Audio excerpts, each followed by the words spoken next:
They had a little set the tone. They had a little flags on the play, but hey, that's what you fix in this Jamboree. You want to get that stuff ready for the week one. But absolutely, the extra point is up and good by Braden Case, and that brings the score to Mount Pleasant 7, Community 0, with 15 minutes left in this first half of play at the Jamboree. This is a rolling clock, a little bit of a unique situation at the Jamboree, as we're going to have two 20-minute halves, not the traditional 4 quarters, and as the teams are coming off the field for Community to get their first shot at offense. We'll stay right here on this one. We'll get to our great sponsors later in the broadcast and run some ads because these turnarounds are quick at the Jamboree. Mount Pleasant's already back out there ready for their first set on defense. Yes, very much. They want to get, and they got 2 more games after this, so they're going to try to get as much time as they can. Who do we got coming up after this? We have Battle Creek against Collinwood, and then Collinwood, and then we have Spring Hill versus Columbia Central at 9 o'clock. So stay right with us here on 101.7 WKOM, Front Porch Sports Network. Community takes the first snap from under center. Attempted run play, but the thing was blown up 5 yards in the backfield. There was not a chance. Paxton Williams blew the whole thing up. That'll be a loss on the play. Tell you what, though, 63 reminds me of a little Connor Scher, and I love to see it. And Malachi Mabry in on the tackle as well. Heck of a first defensive snap for the Mount Pleasant Tigers. Second down and 14. Loss of 4 on the play. Community's going to take another stab behind the markers on this one. Second down and long. Quarterback under center once again. Just going to hand it off. Oh. Little dive right up the middle, and not much there. Looked like a couple of yards at the most. Not going to find a whole lot of wiggle room with the beef that sits in the middle of the defensive line for the Tigers. Hey, they look good so far. You know, this is what you want to see. Looks great, and we're going to see what Mount Pleasant's defense can do here. Absolutely. As you heard, it's 3rd and 13, so I'm looking for something probably for the first down, so maybe a pass. If you're going to pass, this would be a fine time to pass, Caleb. Yes, I see that they're running wing T, though, so. Sydney, what do you predict on this play, pass or run? I'll go with run. Okay. And it looks like a pass. He's bootlegging to his right. He throws it up in no man's land. It could have been intercepted. It could have been caught. It was just dropped harmlessly, and that'll bring up a 4th down for Community. Now, in Jamboree's past, we haven't seen much in the punting game. That's not something the coaches have really emphasized in Jamboree, so we'll see if we see anything like that here tonight. Looks like we are going to switch to offense. Yes, we are. We're going to offense here. The punters will get no love tonight here in Spring Hill, Tennessee. Once again, we welcome you in, listening on radio or maybe streaming us on frontporchsportstn.com. It's always a pleasure to have you. We have the Mount Pleasant Tigers facing off against Community, our friends from Bedford County tonight. Mount Pleasant's up 7-0, well into the first half of this Jamboree play, and they're going to go back on offense and try to extend this lead. Let's see what we got going on here, Caleb and Sydney. Yes, we will. They looked good the first drive. Here comes second drive up as he hikes the ball here. Any second now. There we go. He gets the snap. He's looking deep. He's going he throws deep. a fade. He's got 14 wide open, and it just overthrew him off of one hand. He just put a little bit too much behind that pass, it appeared. He had him, though. Yeah, and 14, that is the transfer from Summertown, Peyton Nihas. He's got some size to him, doesn't he? Oh, yeah, senior, 12th grade, but, hey, he's got some offers, I heard, and, you know, this kid is going to be good for the Mount Pleasant Tigers this year. I bet you on that, but. That'll bring up second down and 10 for Mount Pleasant from their own 40-yard line. And it looks like we have a stoppage of play. Timeout on the play by Mount Pleasant. Timeout, Mount Pleasant.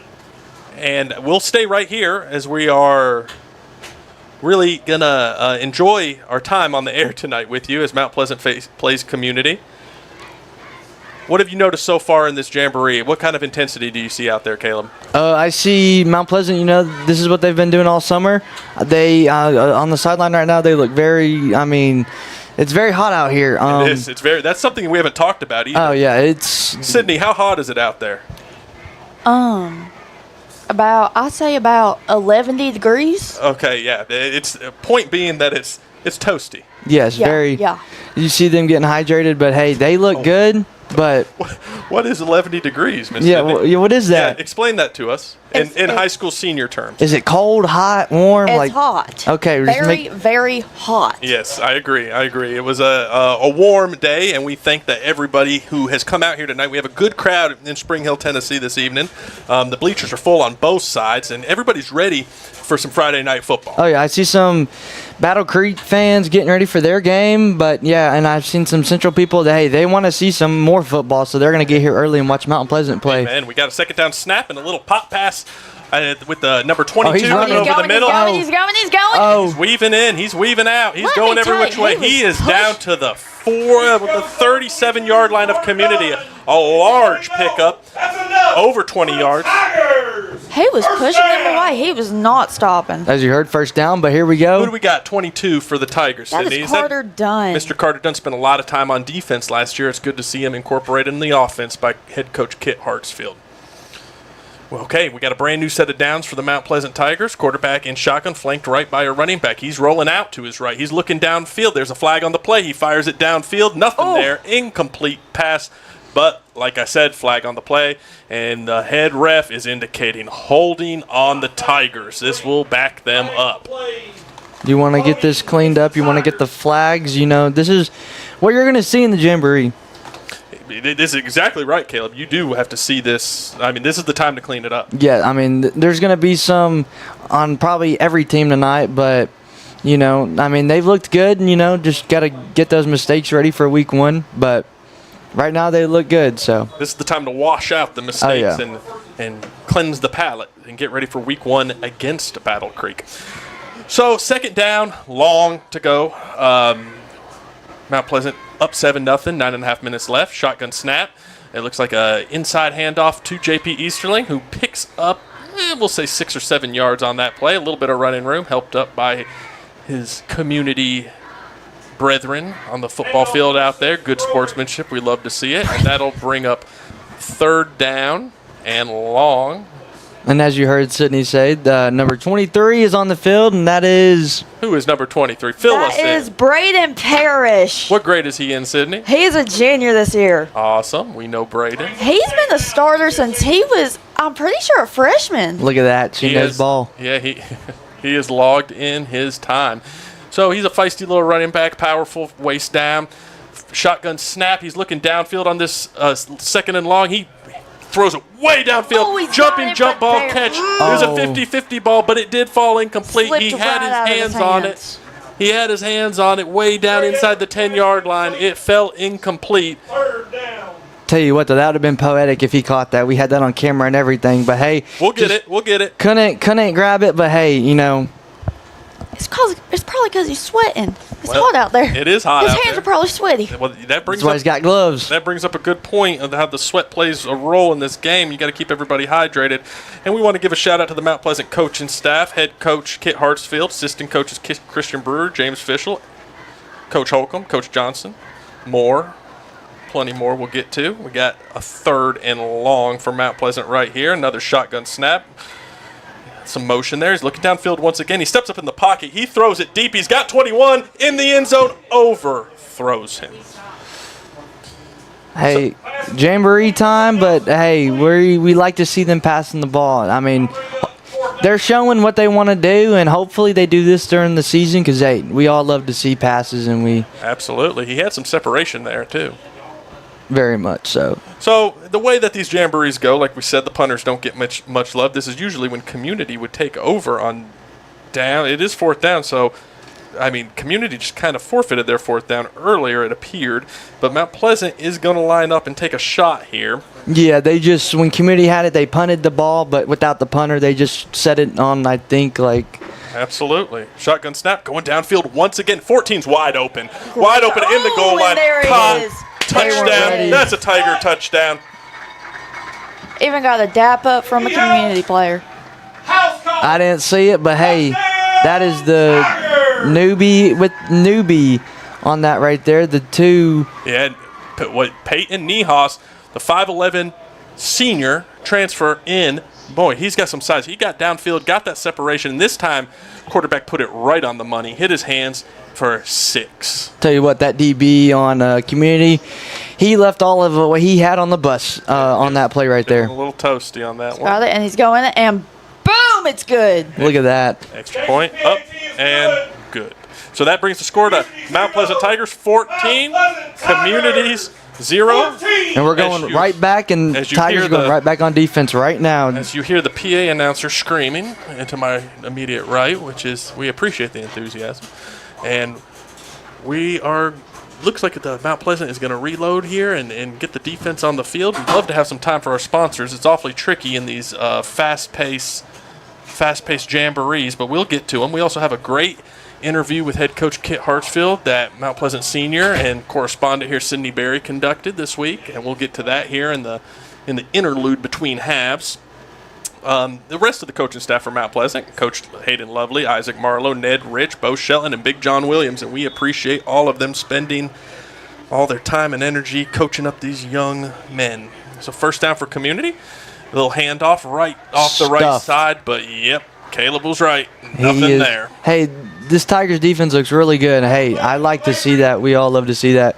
Tell you what, Community is not doing a lot on offense, and they are trying to find an answer right now, but running the ball, I don't know, they're just trying to draw something up, but offensive line is just kind of not giving the running backs any lanes, it appears to me. Right now they're crashing down, but we'll see as this game progresses. I imagine Coach Hartsfield is going to cycle players in and out and get some people some playing time tonight. Yeah, I see some new bodies on defense right now, so it's Jamboree. You want to get a look for your guys, and you get some scrimmages, but this Jamboree, it shows a lot, and they want to be flag on the play. So we have a second down and long and a pre-snap infraction against Community, I'm assuming, on that call. And the play was clearly blown dead, but the pocket was already collapsed. Oh yeah, 57 absolutely blew that up. And pre-snap penalty on Community is indeed correct, and that will back Community up even further behind the sticks. So Caleb, you brought up a good point, partner, that the Community offense isn't able to really generate absolutely not. Generate much. Maybe they wave that flag off, but either or, they are behind the sticks, and Community is having a hard time generating any positive gains on offense so far. I think there's a player they're subbing in now, but yeah, it looks like there's some confusion on Community's offense subs, but they are set now, and we will begin. Second down and long, a little handoff, a dive up the middle. The ball's out. That's out. Mount Pleasant ball. Yes, it is. And let's take a look at that on the instant replay real quick. Play recovered by the Tigers. What? Well, maybe we won't. But we tried. We gave it a good college effort. The seam point between the quarterback and the running back diving right up the middle just wasn't good. Running back never really had the ball, and boom, Mount Pleasant ball at the 25. He was scared of that Mount Pleasant Tigers D-line, I tell you what. But, hey, everything's going right for Mount Pleasant tonight, and this is what you want to see.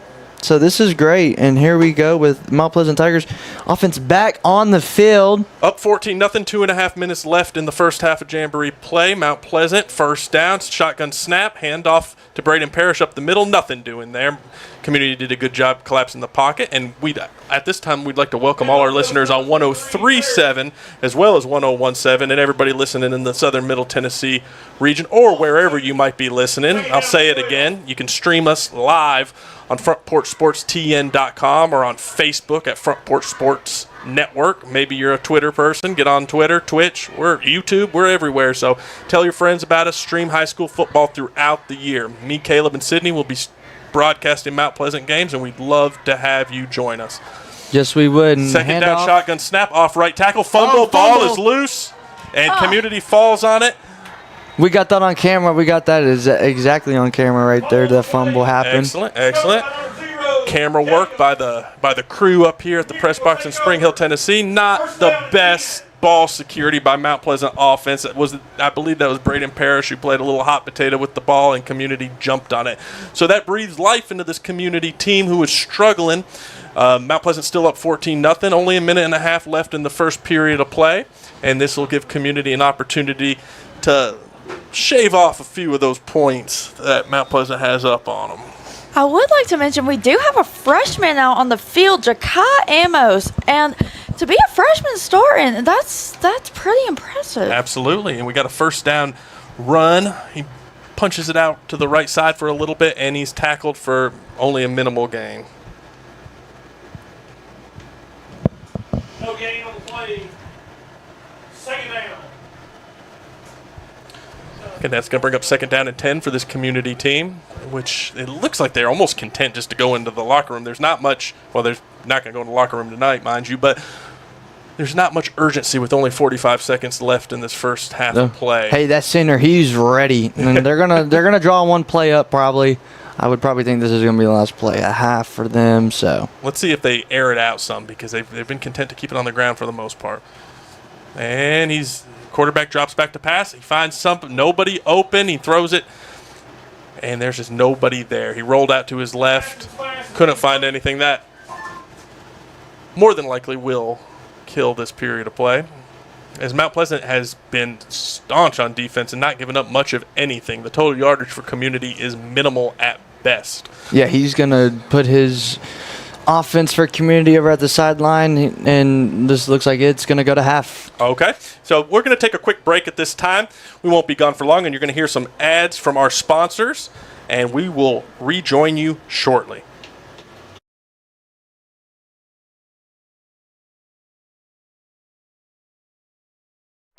We all live very busy lives. Sometimes we just need a break. Wouldn't it be nice to have an extra pair of hands to help out? Let me introduce you to New Dawn Cleaning Service. No job is too big or too small because they do it all, from residential to commercial. They offer standard cleaning, construction cleaning, carpet shampooing, and window cleaning. Whether you are looking for a one-time service or regular scheduled cleaning plan, New Dawn is ready to help. With years of experience, you can relax, kick back, and call New Dawn Cleaning Service at 615-977-6901.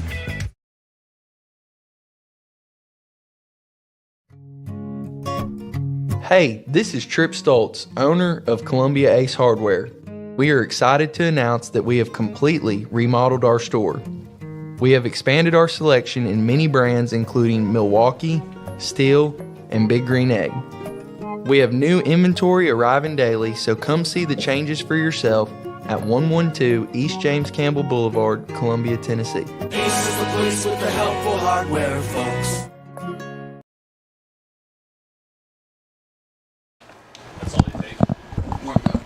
Welcome back in here to Spring Hill, Tennessee, and the Jamboree tonight. We got the second half of play coming up right now with Community starting out on offense.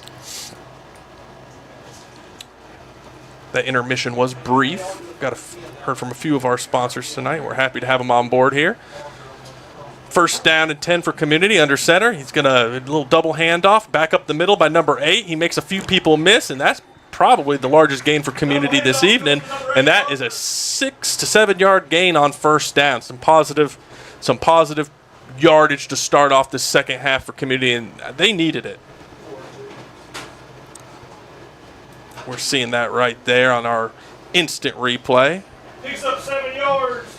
It's 4 Yeah, very short half, but and mind you, the halves, the down and distance did not start over just because of half, and they stayed the same as the previous half. So this will be fourth down for all of our listeners, and Community is going to line up. Looks like they're going for it. He's under center, and it gets a little choppy. Yep. Pre-snap infraction. I'm assuming, well, I thought that might be on Community. I saw a little stutter step there. Yeah, I was going to say that was on the Tigers, but hey. Mount Pleasant took the penalty there, and that's going to give Community a first down and some of that life they needed. Yeah, I mean, Community, they're looking for something. When they had that half, he was talking to the Community's coach was talking to the players and trying to get them to, get ready for the game. So let's see what they do here. Yeah, they certainly want to improve upon that first half performance where they kind of spun their wheels some. They find themselves in a 14-0 hole, 18.5 minutes left to go in the second half. Community first down and 10 from their own 40-yard line. Still in the wing tee. This team loves the wing tee, and I would suspect a lot of runs with this team, Community. Oh, we got a pass. As I just On said. cue, he throws up a duck, but wide receivers wide open around the 45-yard line. Gets a gain on the play. Not much behind that pass, but as soon as Caleb said that this was a run-heavy team, he airs it out a little bit and proves us wrong. And that's just how that works in the announcing business here. Yeah, and we got that on replay right now as it's going. As I said, they were going to run, and he just passed right there. Excellent job looping that replay. That was wonderful camera work. Sydney, what did you see on that play? 5-yard gain. Number 7, Jalen Smith. He was a transfer from, I believe, was it Lawrence? Lewis County. Lewis County last year. Was he in coverage on that play? Was he on the guy? Like, did he make the tackle? Yes. We're going to say he made the tackle, guys. Second down and about 7-6 to go. Handoff off of right tackle, number 22 for Community. Rumbles up near the 50-yard line. And that'll bring up third and short. Speaking of Jalen Smith, number 7, he just shoved 22 out on the sideline right there. But, hey, I don't blame him. He looked 22? 22 looked a little bigger than I would want to tackle downfield like that. And let's give him a little bit of shine here. That's Severin Garman, the senior for Community, came in here when he was running with a purpose. And that's going to bring up 3rd and 4 for the Community. Tell you what, though, this center for Community, he has been on the ball, the first person like he should be, but he looks like he wants to play some ball. Wyatt Elsner for Community, and we have a little dive right up off of the left guard there, and he's near the first down marker, and we'll see if they give it to him. In all likelihood, they will, but as soon as I say that, they're contemplating. And they move those chains. That's a first down for Community at Mount Pleasant 49-yard line. Give them a fresh set of downs as the clock keeps ticking here. 16 and a half minutes to go.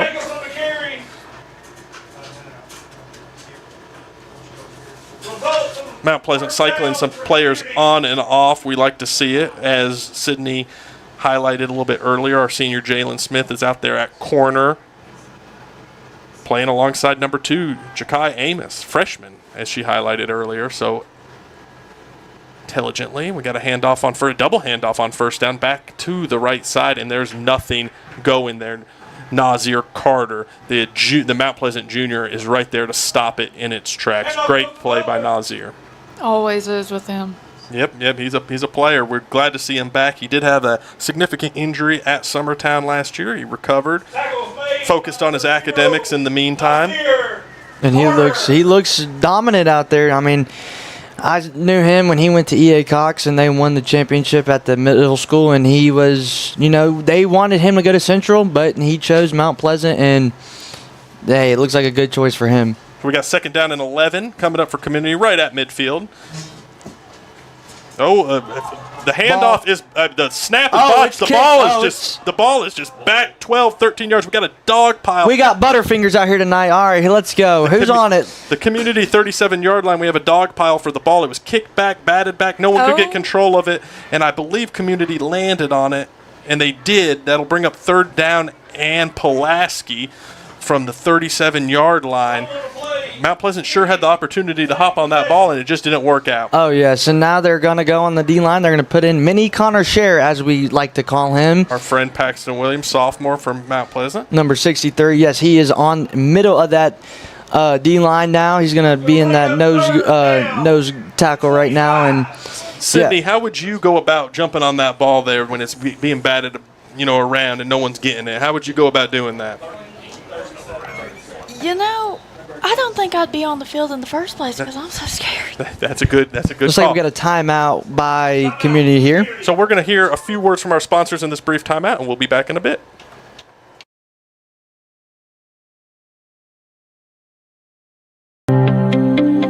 Serving Williamson and surrounding counties, Bone and Joint Institute of Tennessee offers comprehensive orthopedic care with world-class physicians.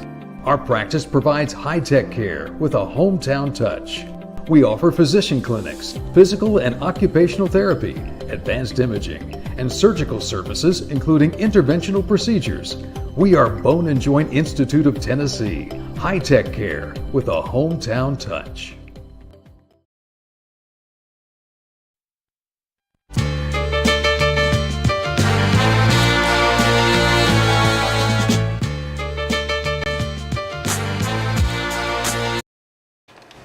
Welcome back in here to Spring Hill, Tennessee in the Murray County Jamboree.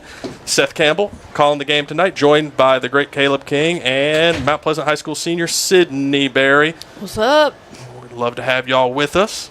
Here we go. This is the team calling the Mount Pleasant High School football games throughout the year. Starting off with this Jamboree, we got a third down and forever for Community at their own 46-yard line. Snap from under center, rolling out to his left. He's looking. He kind of pushes the ball up. Not much of a throw near the about a 5-yard throw, but it bounces off the receiver's hands anyway, and that brings up fourth down and forever. Mount Pleasant holds strong on third down. Yes, very much so.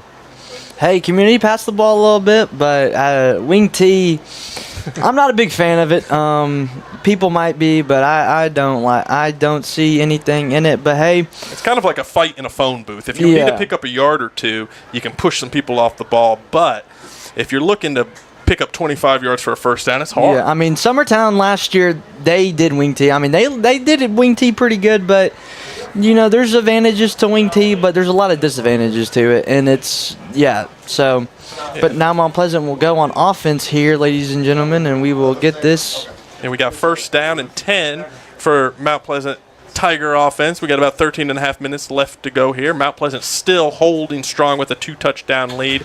And a rather dominant performance so far, I'd say. Community just hasn't been able to muster any momentum. Yes, and we got, looks like the starters of Mount Pleasant offense are mostly out now. We have the freshman quarterback number 16 in the game at quarterback. That's Blake Sherman. Yes, he is in the quarterback, and looks like all the backups are on offense right now, so we will see.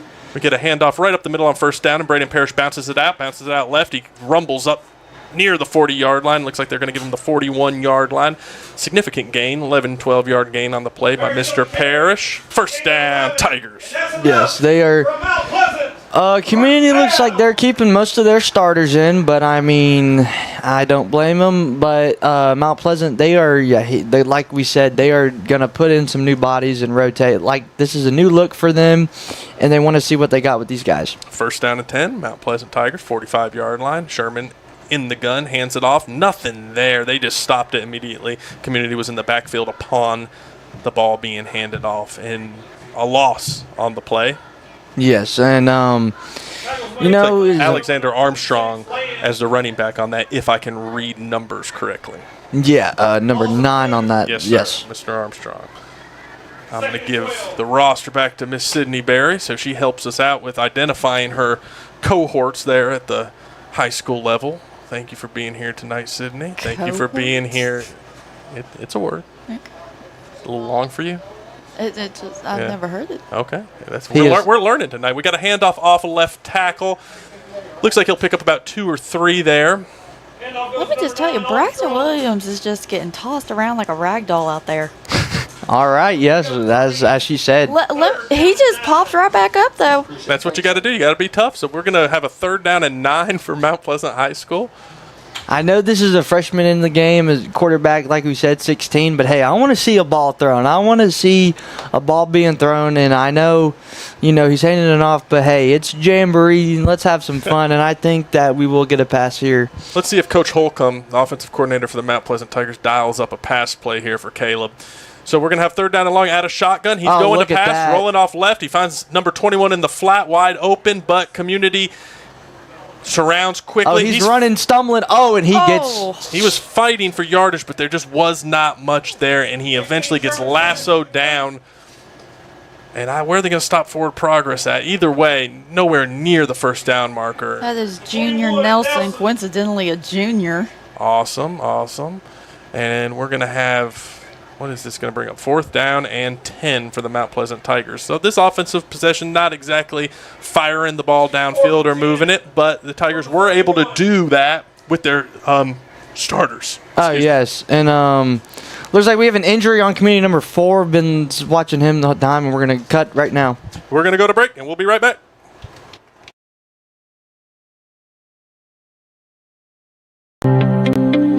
Serving Williamson and surrounding counties, Bone and Joint Institute of Tennessee offers comprehensive orthopedic care with world-class physicians. Our practice provides high-tech care with a hometown touch. We offer physician clinics, physical and occupational therapy, advanced imaging, and surgical services, including interventional procedures. We are Bone and Joint Institute of Tennessee, high-tech care with a hometown touch. A body in motion stays in motion until you feel that muscle tighten, that sharp pain you didn't expect, and suddenly you're stopped in your tracks. KRT helps you get back in action with all natural pain relief in just minutes.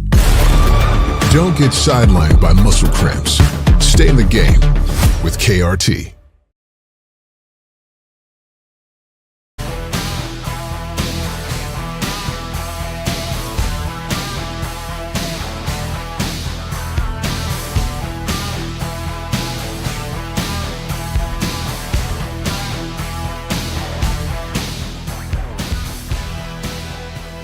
And me on too.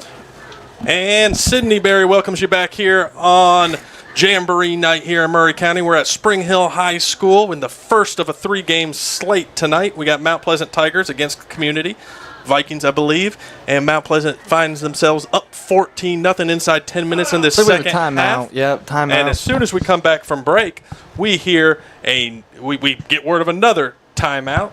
So they're burning them if they had them, and we're going to stay right here for the moment because we just came out of break. So, Yep. What we saw so far tonight, Caleb, just kind of fill me in. If they're just now joining us on 101.7 or 103.7, how would you fill them in from what we saw so far tonight? Mount Pleasant got going early. You saw some of the new transfers that they got in, the quarterback and receiver that we talked about earlier tonight. But, they were running the ball. Their offense looks very good. Their defense looks very good. Just a great first preseason warm-up for this team. Awesome. I agree with everything you just said. And Sydney, what have you seen so far tonight? Fill us in. They're pushing through it. They are. They're pushing through it. They've been piled up, pushed.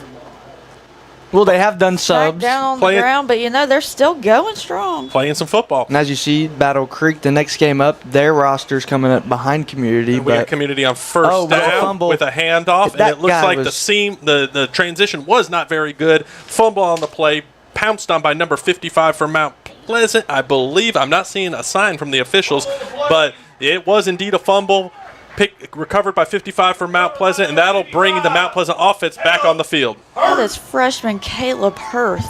Thank you for that, Sydney. Man, it's always good to get a turnover, Jamboree or not Jamboree. Yes, and as of now, it looks like most of the starters are out on the sideline. It's a little warm up for them. You don't want to play them the whole 2 halves because it's just too much. You don't want an injury before the season, so understand that. But and our very own Sydney Berry did sit with Coach Hartsfield today for an in-depth interview about his technique in a Jamboree, and he did say he was going to cycle some players in and out. So we got first down and 10 for the Mount Pleasant offense on the Community 25-yard line. A screen pass out to the left. Number 21 is looking for a little bit of room. He's having trouble finding it, but he's fighting for yardage, and he's taken down maybe for a gain of 1 or 2. Tell you what, though, 21, he is standing up there, and he is not going down. He's not letting them take to the turf, and, hey, what a play right there. But, hey, let's see a deep ball here. Who's 21, Sydney? Junior Nelson.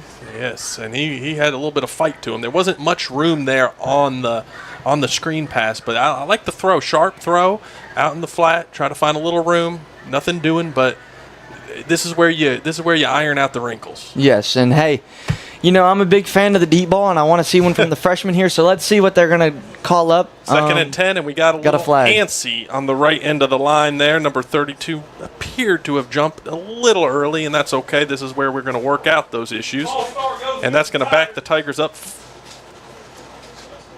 and make it second down and longer. You want to see more flags in the Jamboree than you do in week 1, of course. So, we don't know how many has been thrown, but we're going to see and look at how many on Mount Pleasant. Too many. We don't want this much in week 1 for them, but hopefully this is, they're going to get this fixed. And this is like the first live practice they've Jamboree, like the first practice they've had live action. So A little bit of nerves, and we got more movement on the offensive line for Mount Pleasant. That's going to back them up even further, and it looked like number 32 was quick to step again, and then he annihilated the defender in front of him, even though the play was blown dead. Hey, we love to see it. He is ready. Well, he might have a little frustration after that 2 consecutive calls against Mount Pleasant, making it 2nd down and forever.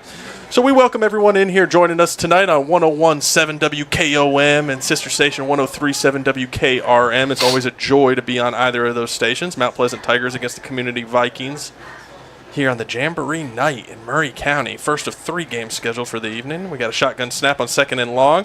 Handoff off left tackle. Nothing doing. Slips, falls, crunched by Community. And another flag on the play.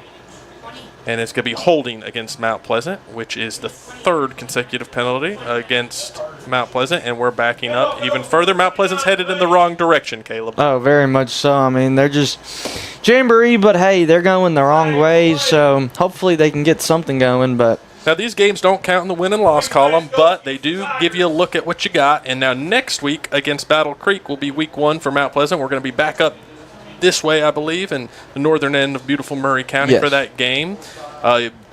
Myself, Caleb King, Sidney Berry will be on the call, and you can always live stream us if you want, frontporchsportstn.com or on Facebook. Facebook's probably the most popular.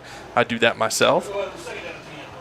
And we're going to have 2nd down, and boy, they are at the 45-yard line. First down markers at the 15-yard line. So you can do the math. We got a pass. I love to see it. Quarterback going out to his left. He's looking for something, and the guy was in triple coverage down there. The Tiger receiver off of his hands. Had a chance at it. Would have been a spectacular catch, but falls incomplete to bring up 3rd down and long. But the positive of that play, Sydney, was that there were no flags on the play. There were not. That is a positive for the Mount Pleasant team, who has been riddled with flags on this drive. So we're 5.5 minutes left to go here in this half of ball. 14-0 as the sun sets over Spring Hill Stadium, casting a beautiful sunset here tonight. Couldn't beat it. Weather's cooling down a little bit. It was hot today. Yeah.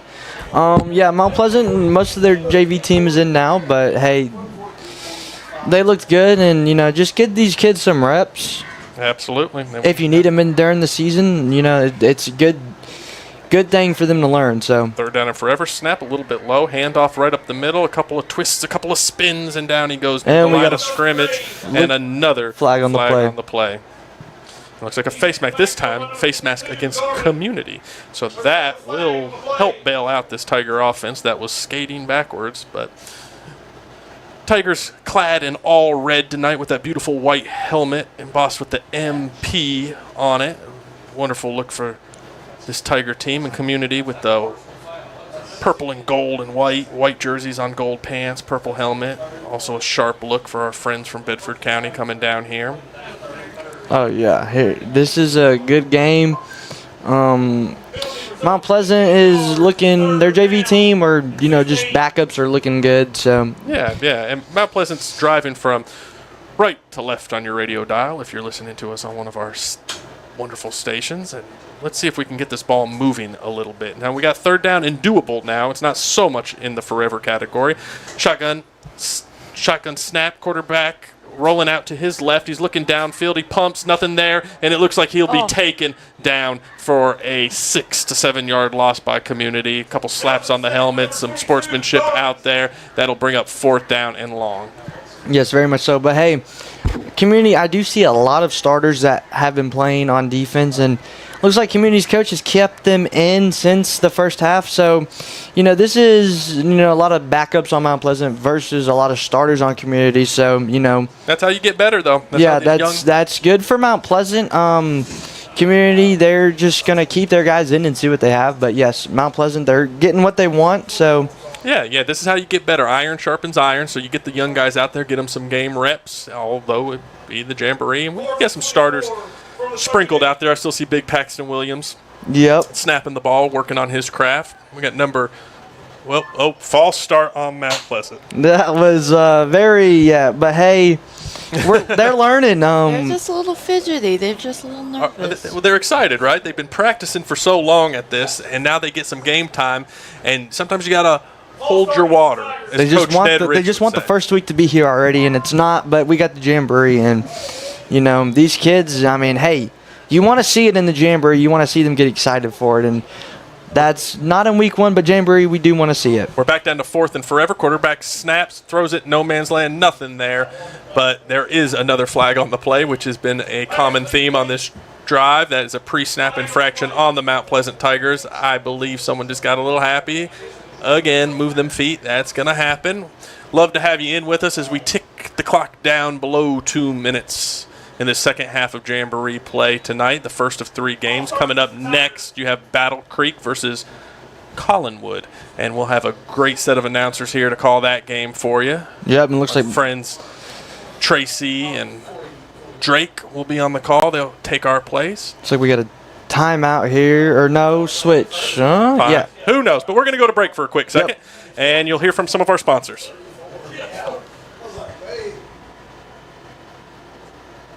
Change of possession.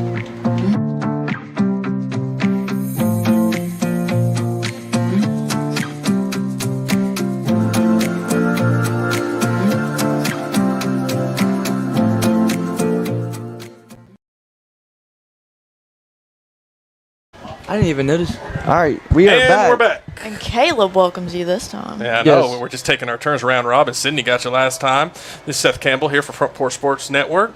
We got Community taking over on offense on first down. A little handoff. He does a little S-cut back in the middle and finding some breathing room. Pickup of about 4 for Community on first down. A positive gain for Community. Yep. It's been somewhat of a struggle for them tonight, but this is where you learn.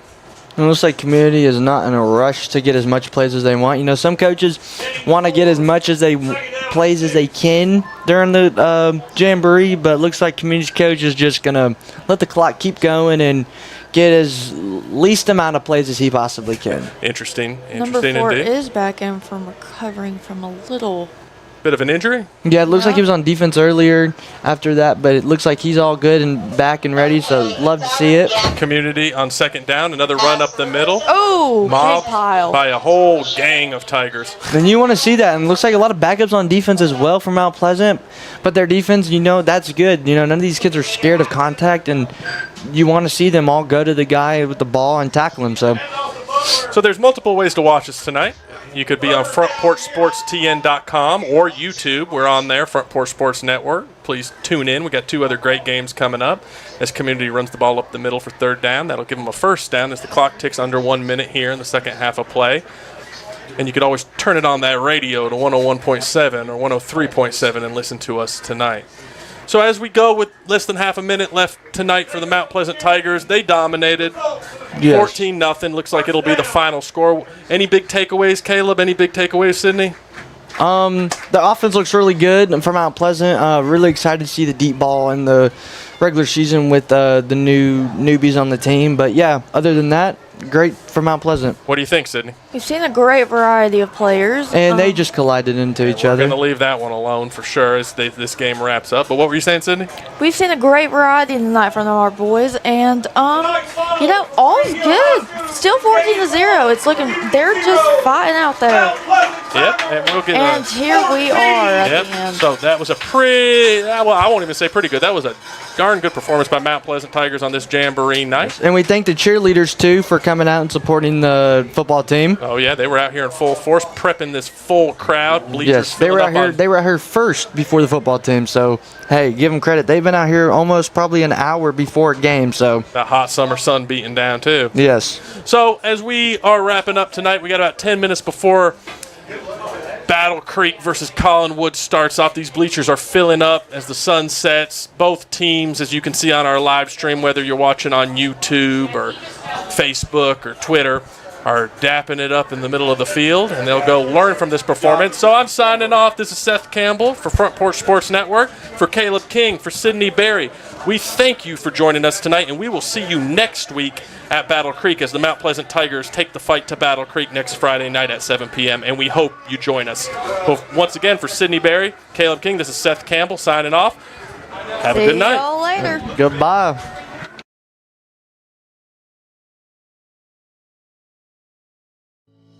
We at Hollins Pharmacy must be doing something right. We've been providing pharmaceutical services in the Middle Tennessee area for over 60 years. The guiding principles of our business are fast, accurate, friendly, personal service. We do not have long waiting lines, and our phone calls are answered by a staff member. We strive to get to know our customers by name, not just a date of birth or number. We are your locally owned hometown pharmacy, and we appreciate your business. We urge you to come visit us at Hollins Pharmacy, 1608 Hatcher Lane here in Columbia. Hello, this is Rick Tillis from Tillis Jewelry. What is a full-service jeweler? Experienced staff, custom designers, in-house jewelry repairs, and beautiful jewelry. Yes, at Tillis Jewelry, we are passionate, knowledgeable, and committed to integrity. We strive to be the best in our community and in our profession. We build long-term relationships and become part of family traditions that will cross generations. We delight clients by providing an unparalleled selection, superior service, and exceptional value. Tillis Jewelry, we exceed your expectations.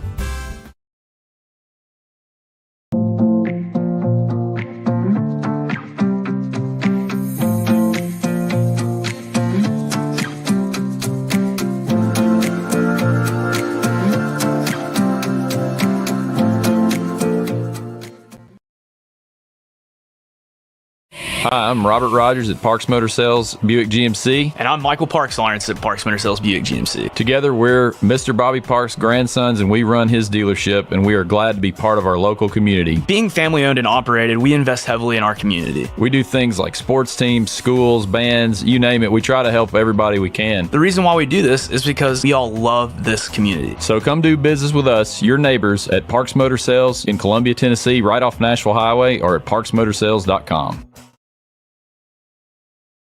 Columbia Foodland is a locally owned and operated family grocery store with a full line of dry, dairy, frozen, meat, and produce items. We focus on keeping the freshest hand-cut meat and produce items daily with the most competitive prices in town. We offer weekly ad specials as well as in-store weekly specials throughout the store. Located at 427 West 7th Street in Columbia in the former Harris Foodland location. Columbia Foodland. We are here and ready to serve the wonderful people of Columbia and the surrounding areas. Hi, I'm Chris Chumley, owner of Expert Landscaping, LLC. Located in beautiful Columbia, Tennessee, Expert Landscaping specializes in consulting and design for all your outdoor needs, as well as installations for landscaping, pools, patios, outdoor kitchens, fireplaces, irrigation, and lighting. Call us today at 931-374-1772. Expert Landscaping, where quality work is an investment in the future. Office space available in beautiful downtown Columbia. Kennedy Broadcasting Company, WKRM and WKOM, has 3 offices for rent in its downtown building.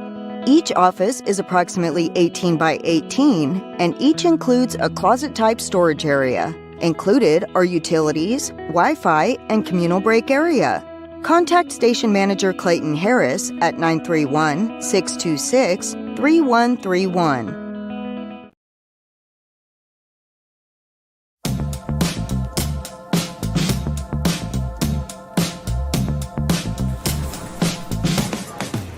Do you wanna be a bad man? Yes, you do. Do you wanna taste sweet salvation underneath the summer moon? Do you need another hand now? Yes, you do. Go see Miss Josie down on Columbus Avenue. All right, Columbus Avenue.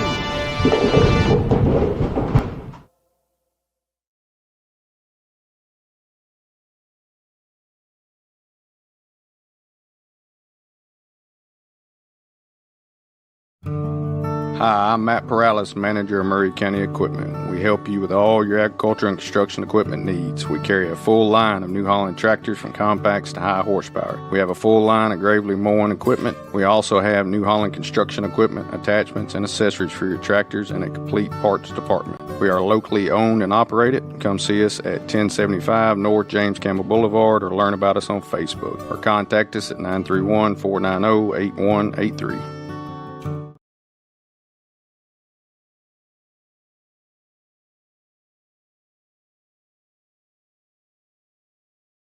Columbia Foodland is a locally owned and operated family grocery store with a full line of dry, dairy, frozen, meat, and produce items. We focus on keeping the freshest hand-cut meat and produce items daily with the most competitive prices in town. We offer weekly ad specials as well as in-store weekly specials throughout the store. Located at 427 West 7th Street in Columbia in the former Harris Foodland location. Columbia Foodland. We are here and ready to serve the wonderful people of Columbia and the surrounding areas.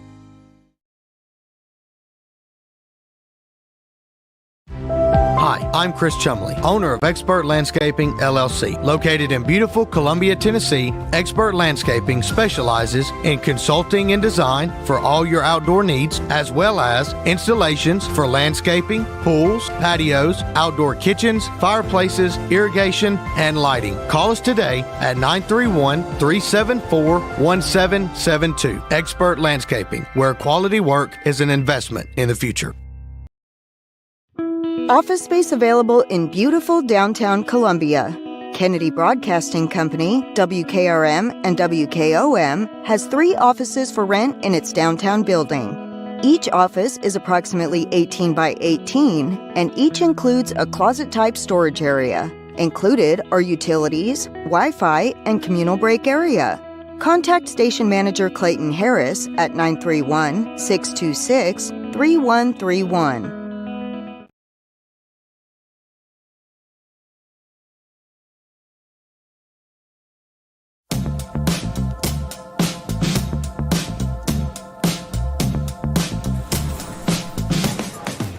Do you wanna be a bad man? Yes, you do. Do you wanna taste sweet salvation underneath the summer moon? Do you need another hand now? Yes, you do. Go see Miss Josie down on Columbus Avenue. All right, Columbus Avenue.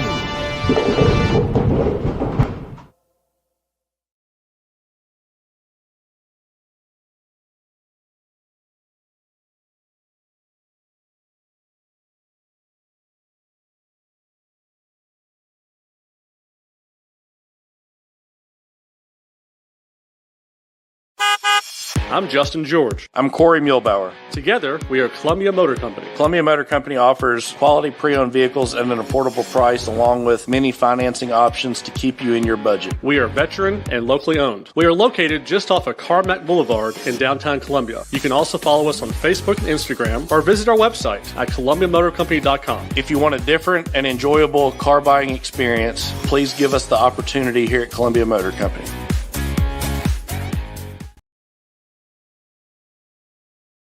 Hi, I'm Robert Rogers at Parks Motor Sales Buick GMC. And I'm Michael Parks Lawrence at Parks Motor Sales Buick GMC. Together, we're Mr. Bobby Parks' grandsons, and we run his dealership, and we are glad to be part of our local community. Being family owned and operated, we invest heavily in our community. We do things like sports teams, schools, bands, you name it. We try to help everybody we can. The reason why we do this is because we all love this community. So come do business with us, your neighbors, at Parks Motor Sales in Columbia, Tennessee, right off Nashville Highway, or at parksmotorsales.com. Columbia Foodland is a locally owned and operated family grocery store with a full line of dry, dairy, frozen, meat, and produce items. We focus on keeping the freshest hand-cut meat and produce items daily with the most competitive prices in town. We offer weekly ad specials as well as in-store weekly specials throughout the store. Located at 427 West 7th Street in Columbia in the former Harris Foodland location. Columbia Foodland. We are here and ready to serve the wonderful people of Columbia and the surrounding areas.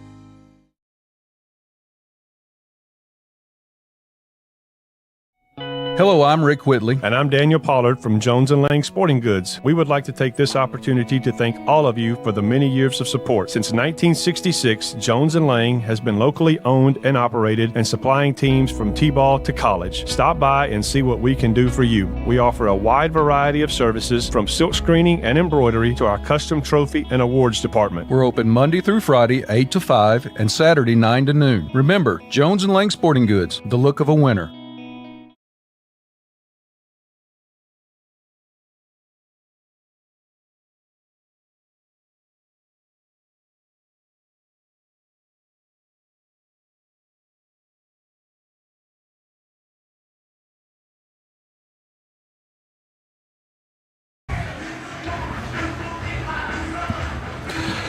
Well, good evening, ladies and gentlemen, sports fans. This is Tracy Cameron, joined by Drake Pugh, and that means it's time for Grizzly football. We're coming to you live from the campus of Spring Hill High School for tonight's game between the Grizzlies and the Collinwood Trojans, and this is the 2025 Murray County Public Schools Football Jamboree. And so that means these games are a little bit different than a normal football game because it is still the preseason. We've got our opener next week, but the Grizzlies are in action for the first time. And it looks like they're about to come onto the field now. Here come the Grizzlies! And the Grizzlies, you see, taking the field to enter Sandman. Now in Jamboree, there are 6 teams here tonight. Our first game was Mount Pleasant versus Community, and Mount Pleasant beat them 14-0. And the way that Jamborees work is that they're not quarters, they're just 2 20-minute halves, and it is a running clock. Again, it is the preseason, but this is our first opportunity to see the Grizzlies in action. It looks like it's going to be one heck of a game tonight, Tracy. Well, I'm excited for football to start, buddy. This is outstanding. Amen to that. There are 3 games for the Jamboree. As I said, Mount Pleasant and Community played the first game. Battle Creek and Collinwood played the second game, and then our third game in the nightcap is going to be a pretty good game. I would say it's going to be Spring Hill versus Columbia Central. So look forward to seeing that. Look forward to seeing high school football. Yeah, it's definitely going to be a great game.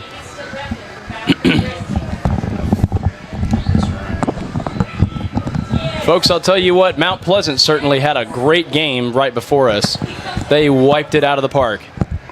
Yeah, they did a good job, Mount Pleasant, getting ready for the year, and that's, of course, who we open with at home next Friday.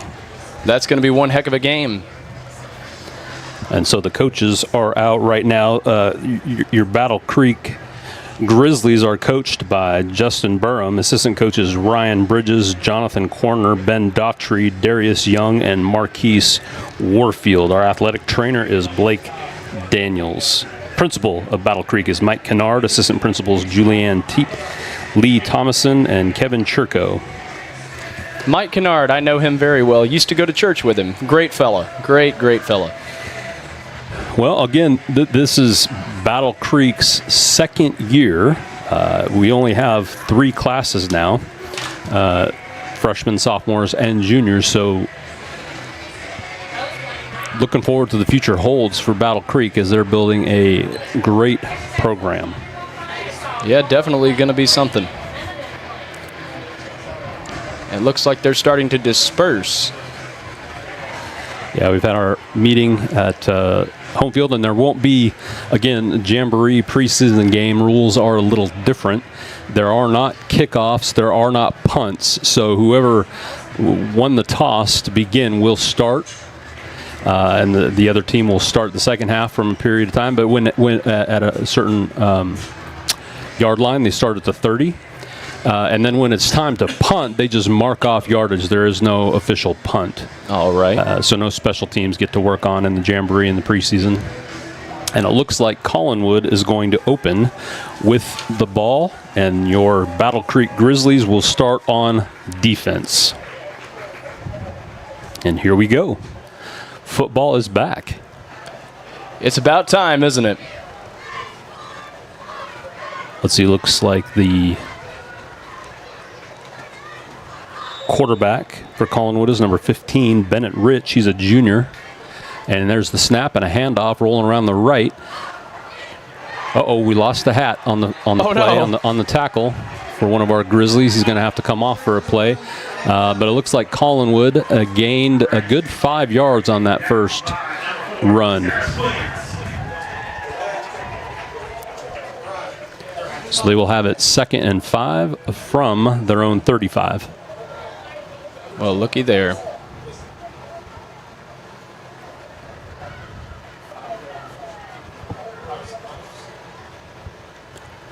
Bennett Rich is, it looks like he's going up under center.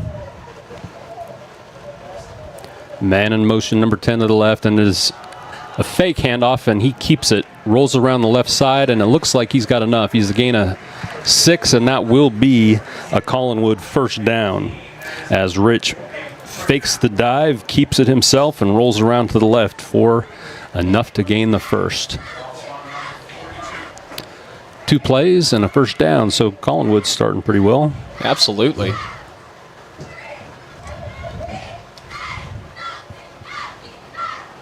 Looks like we got a whole another batch of folks here in the stadium tonight. Yeah, and for this Jamboree, you got 6 teams worth of fans, so ready for the first down play from Collinwood's own 42.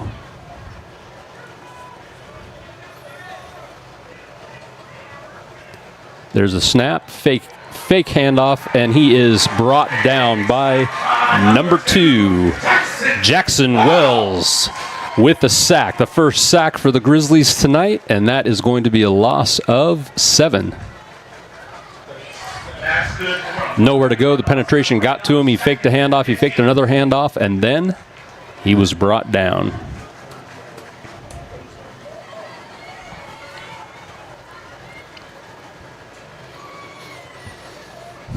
It is a warm night here in Spring Hill. I'll tell It you. absolutely is. It's very muggy out tonight. I'm ready for fall football weather. I'm looking forward to that too. You know, I'm usually a summertime guy, but I'm getting kind of sick of the humidity. I just heard on the radio that it's been the most humid summer since 1981. Really? So it's been the most humid summer of my entire life then. Thanks for that. Thanks for that. Looks like we have a timeout before the snap. Collinwood coaches must have called a timeout, and we will step away for a quick break. I'm Justin George. I'm Corey Milbauer. Together, we are Columbia Motor Company. Columbia Motor Company offers quality pre-owned vehicles at an affordable price, along with many financing options to keep you in your budget. We are veteran and locally owned. We are located just off of Carmack Boulevard in downtown Columbia. You can also follow us on Facebook and Instagram, or visit our website at ColumbiaMotorCompany.com. If you want a different and enjoyable car buying experience, please give us the opportunity here at Columbia Motor Company.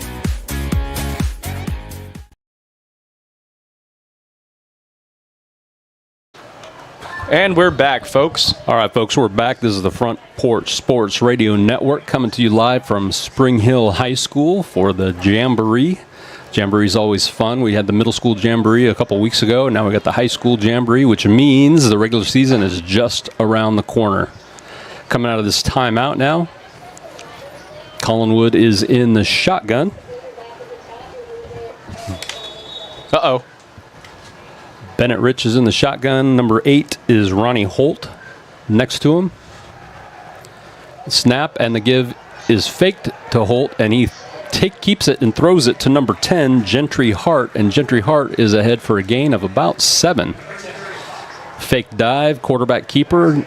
It's one of those run-pass options, and he kept it, and he passed, and they gained 7. So it will be second down, and, well, call it 4, call it 5. Seems like it's a third down is what it's saying on the monitor. 3rd and 5. Oh yeah, first. I forgot, but after the TV timeout, forgot there was a sack, so they started. There's the snap, quarterback keeper again. He tries the right side, and he is met by a host of Grizzlies for a short gain of 2, and it's going to be 4th down and 3. Again, no punts. They can elect to go for it, however. Let's see what they're going to choose to do. Quarterback Bennett Rich is on the sideline talking to the coaches.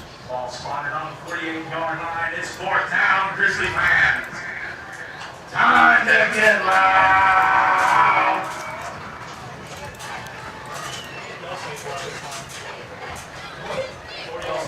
Here we go. They will go for it. It's 4th and 3. Collinwood gets set in the shotgun again. Trying to draw him off sides. There was a little movement, but he did not go. Quarterback pointed. He wanted it. Looks like they're just trying to draw him off. Uh-oh. Yep, they were just trying to draw him off, and they got a little jump, but not enough of one. And they ended up false starting, so they're going to lose 5. Are they still going to go for it? Let's see. Got about 4th and 9. It's good effort. It's good. Yeah. It's good play. Good attempt. Do a couple hard counts, try to get the defense to jump, and they did jump a little bit, but they did not come over the line, and then the Collinwood ended up moving, so they lost 5. Yeah, we had some lightning last night. And it looks like they're going to go ahead and elect to quote-unquote punt. There is no actual punt, so the referees will move the ball down the appropriate length of yardage. And I'm not exactly sure in this Jamboree what that yardage is. Let's see if we find out. Let's see. They were about the 40. They're going to get it at the 25. So Battle Creek will have their first offensive possession. They will start from their own 25-yard line. Looking forward to see what Battle Creek comes out with. Absolutely. Looks like the quarterback is going to be number 8, Brody Orton, who's a junior. Of course, Battle Creek, again, only has freshmen, sophomores, and junior. And number 8, Brody Orton, is going to be your starter at quarterback. He is in the shotgun. There's the snap. He drops back, and he is looking to throw, and he's going deep right off the first play. And we have a flag. We have 2 flags. It looks like we're going to get defensive pass interference. That pass was going to be intended for number 13, Stanley Williams Jr., but he was held up. And folks, apologies for the camera work. We're still trying to get all this kind of sorted, but tell you what, last night, Battle Creek's middle school team faced off against E.A. Cox and won. Clayton, what was the final score on that game? Do you remember? Well, Clayton's not here, but Tracy remembers. I meant to say Tracy. It was 30-6. 30-6, yeah. So they moved the ball up to the 40, and we've got some little hullabaloo. Looks like got a mix-up on the snap count. Our left guard moved a little bit. They messed something up there. Blow the play dead. They'll walk them back 5 yards, and we'll try it again. We'll start 1st and 15 from our own 35. Last night's game, though, was ended early because of lightning, but there's only about, 3 minutes left in the game? Yeah. Yeah, so, I mean, it was a good game. Here's Orton in the shotgun. He takes the snap. He fakes the handoff, and again he throws it. A slant back to number 13, Williams Jr., and he collects that for, looks like he's going to be about 2 yards short. So there's a gain of 13 from Orton to Williams. Wow. First completion of the quote-unquote year. Even though none of the stats count, record doesn't count. We are in the preseason. We're in the shotgun. He takes a snap, and he does hand off this time. Let's see where they're going to spot it. Looks like the line judge is giving him the first down to gain. They're asking to move the sticks, so they're up to the 49 of Collinwood, and that is a first down run. Woo! Is that number 1, Jackson Voorhees? Somebody's got an air horn out there. Did you hear that? Shotgun, here's the snap. Fake handoff again. This time it's thrown over the middle. Number 2, Jackson Wells, and that will be another. Well, it would have been enough for a first down, but there's a flag down, and they're calling an ineligible receiver downfield. Looks like maybe one of the linemen got downfield a little bit too far. Tends to happen on a RPO like that when you fake the run and the linemen are run blocking, getting downfield, and the quarterback keeps it and throws it. Sometimes the linemen have a tendency to get a little bit too far down the field, but that negates another completion. A great pass from Orton to Wells goes for naught, and we back up for 5. And they will replay first down. It'll be 1st and 15. Here they go. Your running back is number 1, Jackson Voorhees again. Orton in the shotgun. Here's the snap. He's looking left, pressure, and he has nowhere to go, and he's going to be dropped for a sack. We're going to have a flag. A little extracurricular activity from one of our linemen, I believe. Number 74, Elijah Taylor, was finishing his block perhaps a little too long. And that's going to add negative yardage to the sack. Let's see what they decide here. Yeah, unsportsmanlike conduct. on Battle Creek. That was number 74. As I saw it. Being aggressive. It's football. Referees didn't enjoy it, I guess, so they're going to back him up another 15 yards, and this is going to be another first down play, and it's going to be about 1st and 30. Hey, what's doing the math, but we've got a timeout on the field, so let's step away for a quick break. This is the Front Porch Sports Radio Network.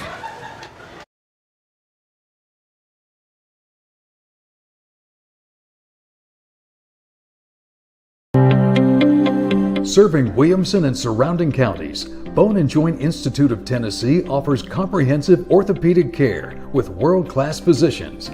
Our practice provides high-tech care with a hometown touch.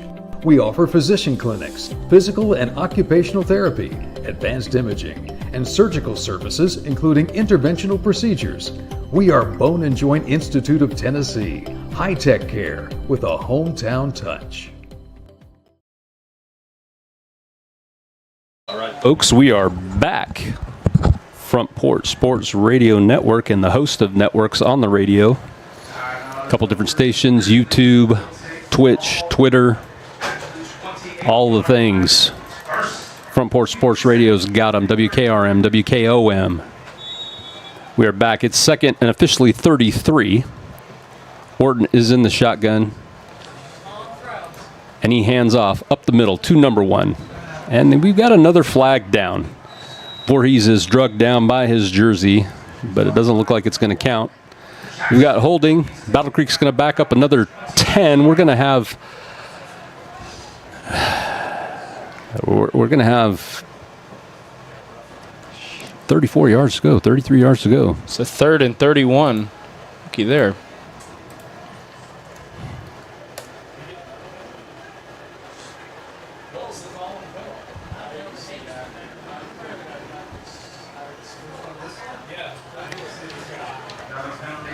So the original line of scrimmage was the 49 of Collinwood. And now we are at the 16 of Battle Creek.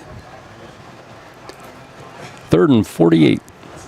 That's what the scoreboard reads. Shotgun pass. He flips it out to number 2, Jackson Wells. He cuts back to the middle, and he's tackled by about 4 Collinwood Trojans. So it's about a gain of 10. It's a nice gain, but you got 4th and a mile. It's not going to do. It's not going to do much to make a dent.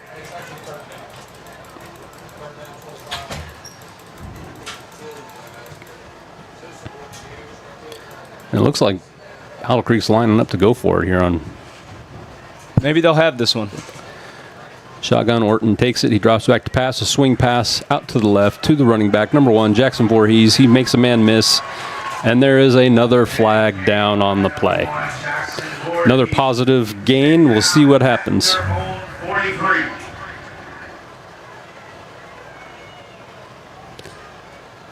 And it's going to be on Battle Creek once more. Had some good positive plays, but sloppy play has been hurting us. Yeah.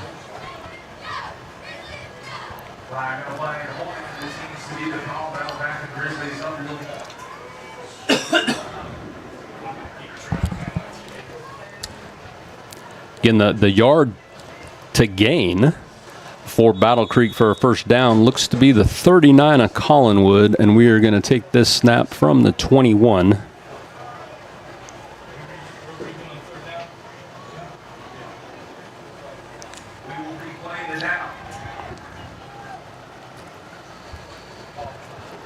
Orton in the shotgun, Voorhees to his left. Here's the snap. Quick pass out to the right through the hands of Stanley Williams Jr.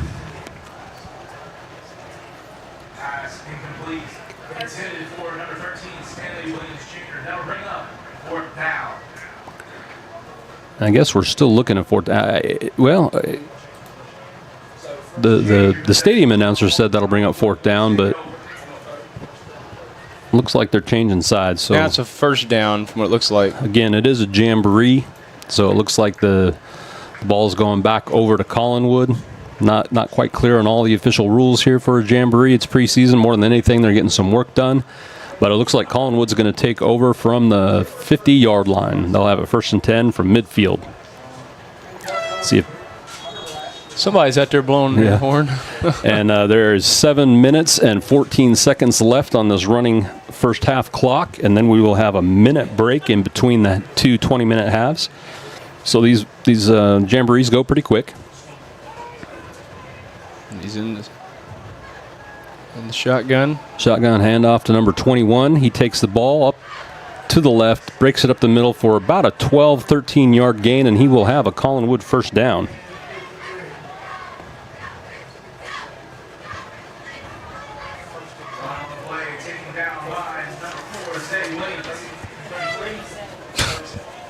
Who is this guy? After blowing his horn. That's the exciting thing about high school football. You get to hear and see a lot of exciting things from a lot of fans. So now Collinwood will have it first down from the Battle Creek 37. Rich is in the shotgun again, and he gives up the middle, and he is stuffed for no gain.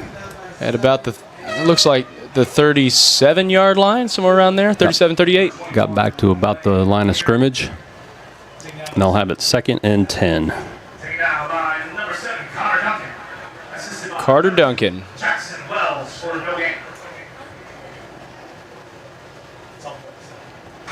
Now, are any of these folks on the field tonight seniors? Do you know, Tracy, if any of them are seniors? For Collinwood? For Collinwood, yes. I do not know. I know that for Battle Creek, we don't have any seniors. That's right.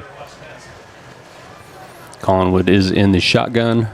Again, man in motion to the right. Rich takes it, and he pitches it to number 20, Ryan Karcher, who is brought down for maybe a gain of 2. Right at the 35-yard line. Tackled by Jackson Wells, number 2. And so we will have a 3rd and 8. Uh-oh.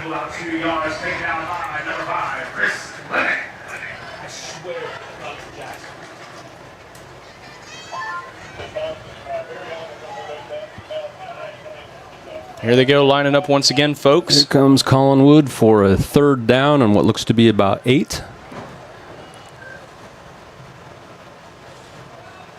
And we're going to have a false start. Uh-oh.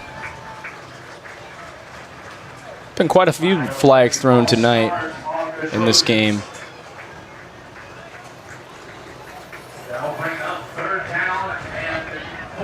That'll back them up 5 yards, and then they're looking at about a 3rd and 14 for Collinwood. Tracy, do you know anything about Collinwood High School? I've never heard of them before until tonight. I don't know a whole lot about them. I believe they're from Wayne County. I believe so. We've played them in middle school baseball when we were at Culleoka. But anyway, we've got 3rd down and about 14-13. We got Bennett Rich, who is a junior, in the shotgun. He takes the snap. He rolls to his left. He cuts back. He steps in the pocket, and he's going to keep it and run it himself. And he puts a move on, but he is tripped up after a gain of about almost 10, I guess. It's going to be 1, 2, 3 yards short. Looks like he's right at the 31-yard line. 4th and 3. Yep.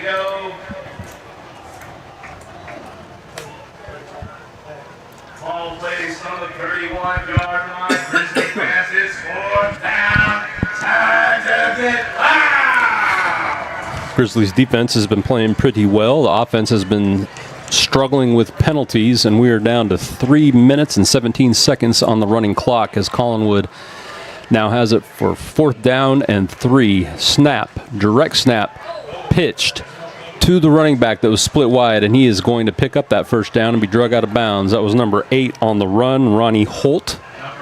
Sort of a little option there, run to the right, and it is effective for a 1st down for Collinwood. That was a good run, wasn't it? It was a good run. Good blocking on the end to get him free. He wasn't even touched until he got to the edge. Already had the 1st down. So this will bring up 1st down and 10 from the Battle Creek 22.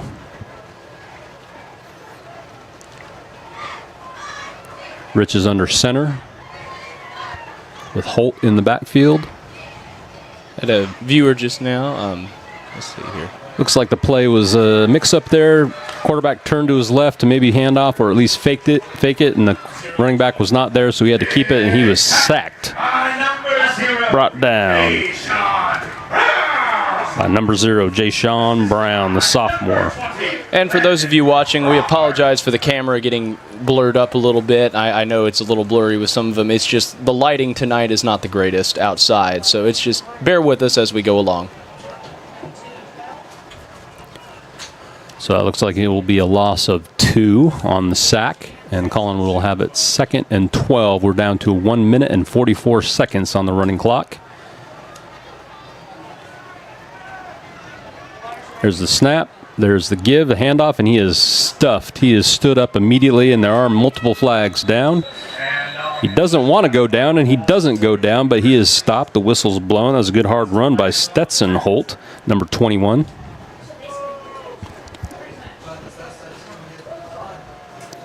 Looks like it's a penalty on the defense. I missed what the call was. Interesting time the flags came in. The running back was already stood up by a host of Grizzlies.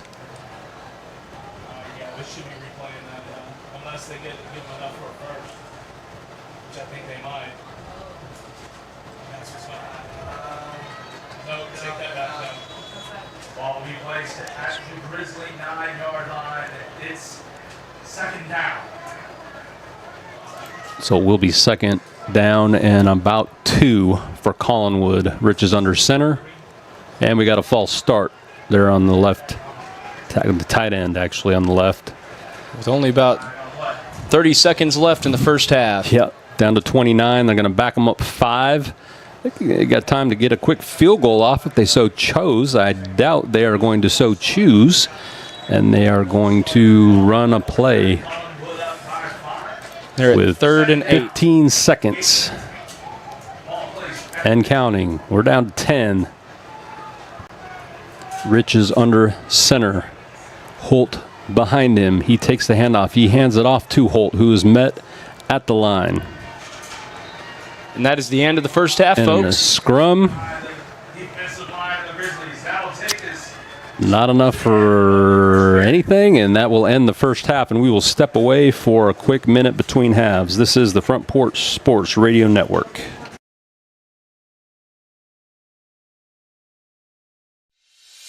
At CSH, we know the sport of football builds discipline, character, and work ethic, 3 common characteristics of winners. It's a sport where we drowns out me. Leadership is nurtured, and that's why CSH supports all Murray County football teams, and want to say a special thanks and good luck to every player, coach, volunteer, and parent of this year's teams, from youth programs, middle schools, and high schools. We know football builds men that make a difference. Let's go.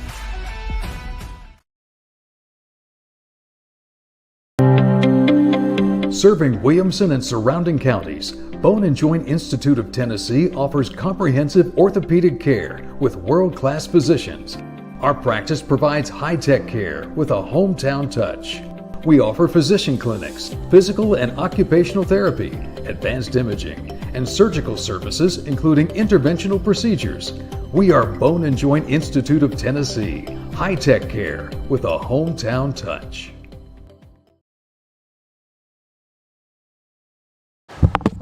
Hey folks, we are back live from Spring Hill High School as we're getting ready for the second half. Again, a 20-minute running half. Hello, folks.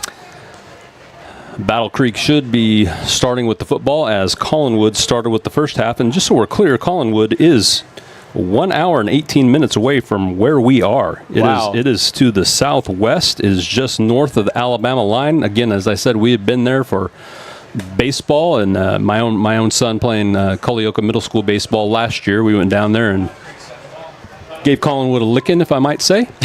But we know where Collinwood is. Oh yeah.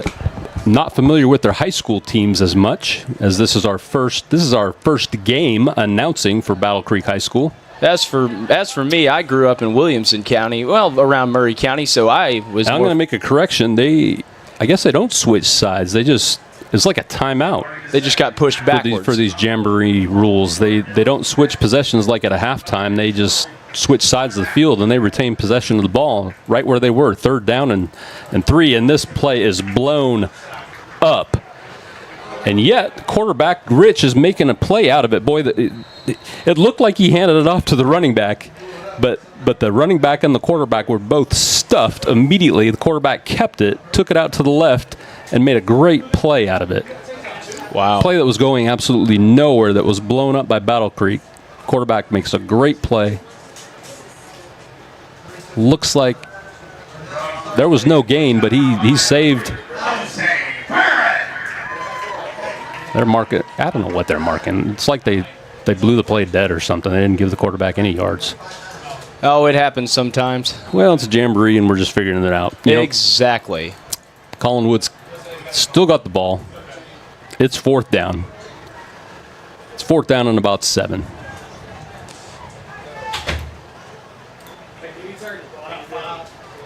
While we're waiting for this next play, I'd like to give a special shout out to 2 dear friends of mine watching tonight from Seattle, Washington, Larry and Patty Hassler. Larry is celebrating a special day today. It is his 80th birthday. Larry, we love you. And happy birthday, Larry. Yeah, from all of us here at WKRM, we love you and have a wonderful birthday. Rich takes a snap in the shotgun. He's rolling to his right. He throws the ball up. Ooh. It is tipped by a Battle Creek defender and falls incomplete in the end zone. What a tip that was. And so Battle Creek will take over from deep in their own territory.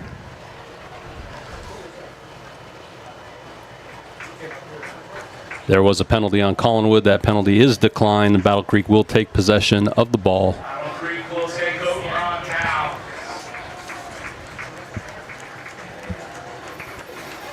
And this will be their first possession of the second half. And we're already down to 18 minutes and 18 seconds and a running clock.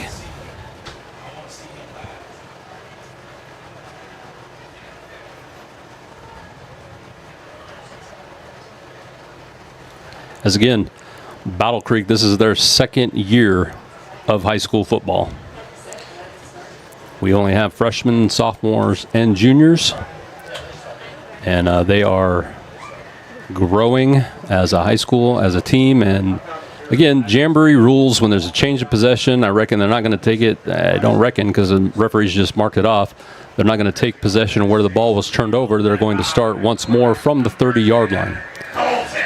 And we do have a new quarterback in for Battle Creek. This is number 10, Colton Barba, who takes a snap and hands off, a direct snap, a direct handoff straight up the gut to number 0, Jashawn Brown. Looks like he gained a short one, and they will line up for 2nd and 9. Barba is once more in the shotgun. Here's a snap.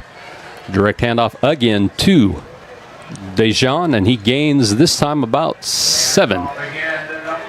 It's going to be 3rd and 3. Jashawn Brown is a sophomore, 5'9", 210, so he is a load. Jackson Voorhees is now back in the backfield next to Barba. Here's a snap. Handoff to him again, up the middle. He's stuffed. He breaks it back up to the right. He cuts back to the left.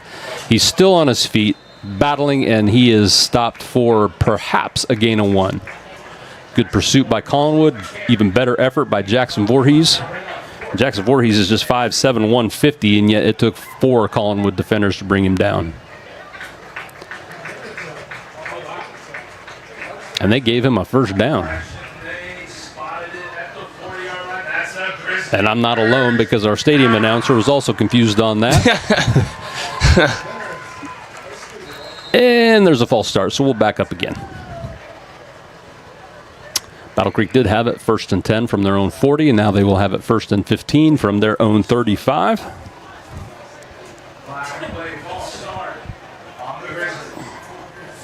That'll bring up 1st down and 15 from the Grizzlies 35. Do I have to be worried about you keeping huddle this year? Colton Barba is a sophomore. He's 5'7", 160 pounds, and he takes the snap. He's looking left. He pulls it down. He's going to keep it, and he's going to run, and he's taken down by 2 Collinwood defenders after a gain of 5, so he got the penalty yards back. Back to about the original line of scrimmage at their own 40. And they will have it 2nd and 10.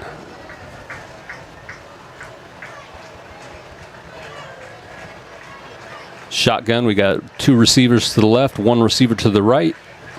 Single running back, takes a snap. He's looking to the left. He throws over the middle and is just out of the reach of number 2, Jackson Wells. He almost had it. He really did. He did. It was a great diving effort. It really was. Just let him just a bit too much.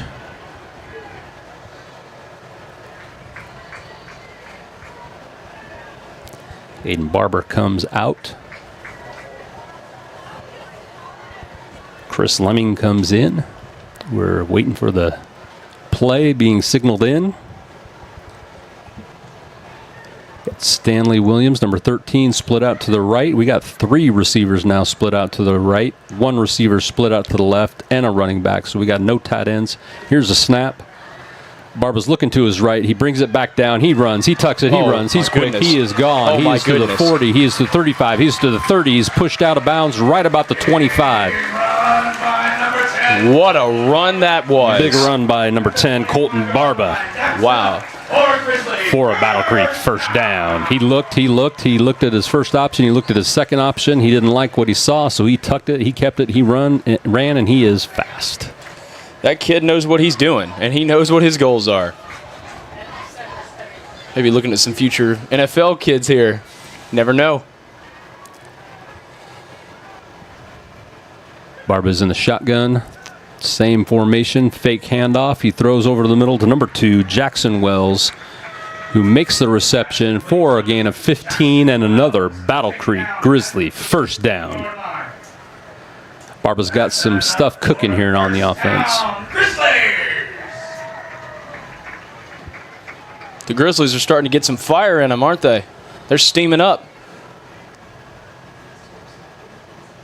Barba's in the shotgun, takes a snap. He's looking to his right. He throws. He's got Stanley Williams open for a touchdown. That will be a touchdown for your Battle Creek Grizzlies as they take the lead 6-0 in this Jamboree. There is a flag down.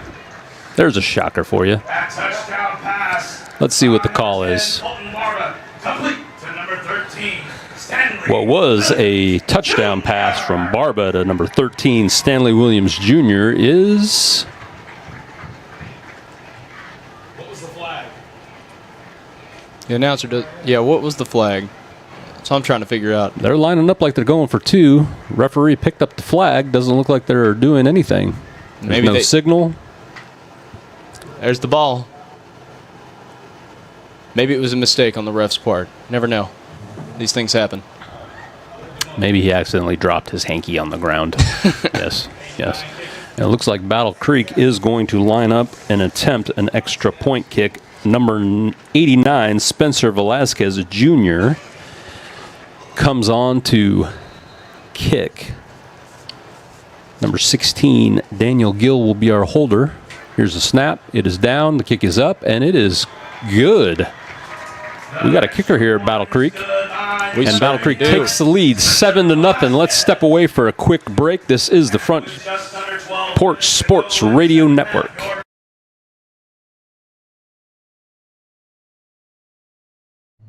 Hello, this is Rick Tillis from Tillis Jewelry. What is a full-service jeweler? Experienced staff, custom designers, in-house jewelry repairs, and beautiful jewelry. Yes, at Tillis Jewelry, we are passionate, knowledgeable, and committed to integrity. We strive to be the best in our community and in our profession. We build long-term relationships and become part of family traditions that will cross generations. We delight clients by providing an unparalleled selection, superior service, and exceptional value. Tillis Jewelry, we exceed your expectations.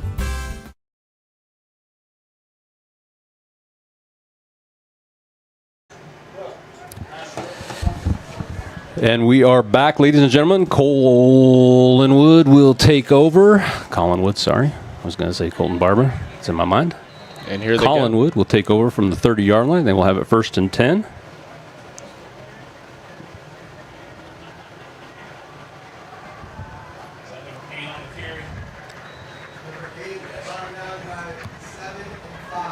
Number 8 is drugged down. That's Ronnie Holt on the run, and looks like he gained about 2. Collinwood will have it 2nd and 8 from their own 32-yard line.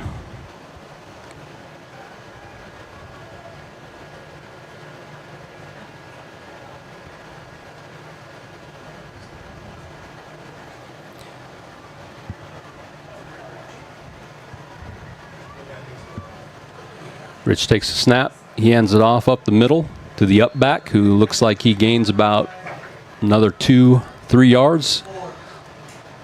My eyes, it looks like it's going to be 3rd and 5. Number 4, Zane Williams.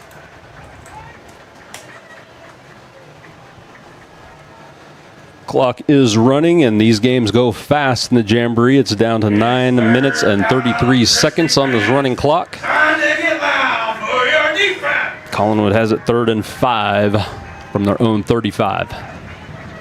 And the crowd goes wild.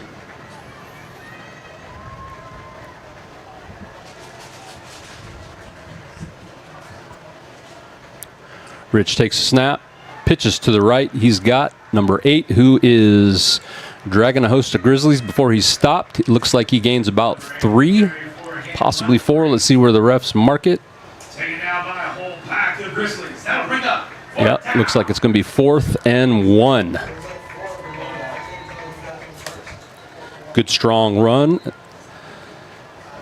And it looks like we're going to have a timeout on the field. So let's step away for a quick break. Battle Creek takes a timeout. We'll be right back.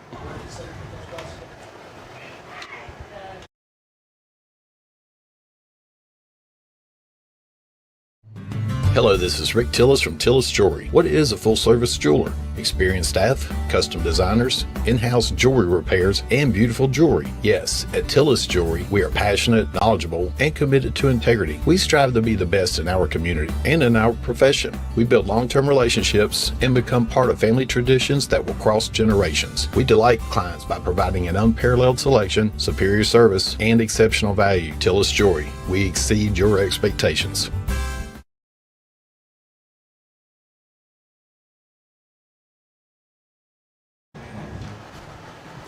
Welcome back, ladies and gentlemen, to Spring Hill High School hosting the 2025 Murray County Public Schools Football Jamboree.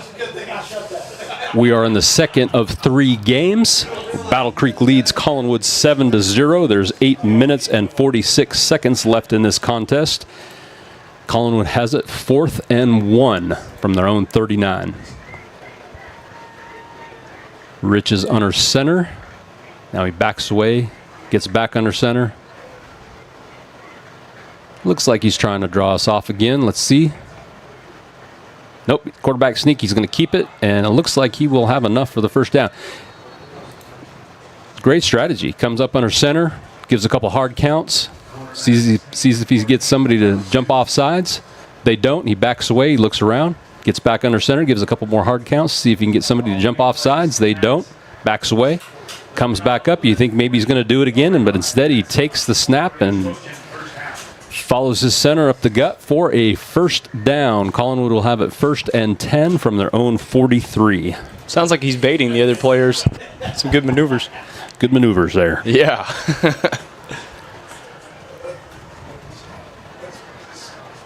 Looks like Rich will be under center again.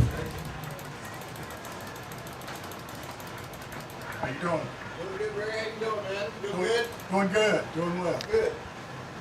So the lineup here is the snap, handoff to the left. He cuts it back to the right, and looks like he gains about 4 before he's drugged down by a host of Grizzlies. That was 26 Cole Reisner, senior, on the carry. Taken down by what numbers? 33. Taken down by number 33, Gage Pitt. And number 11, Alex Gurley. So Collinwood will line up, and they will have it 2nd and 5 after a gain of 5.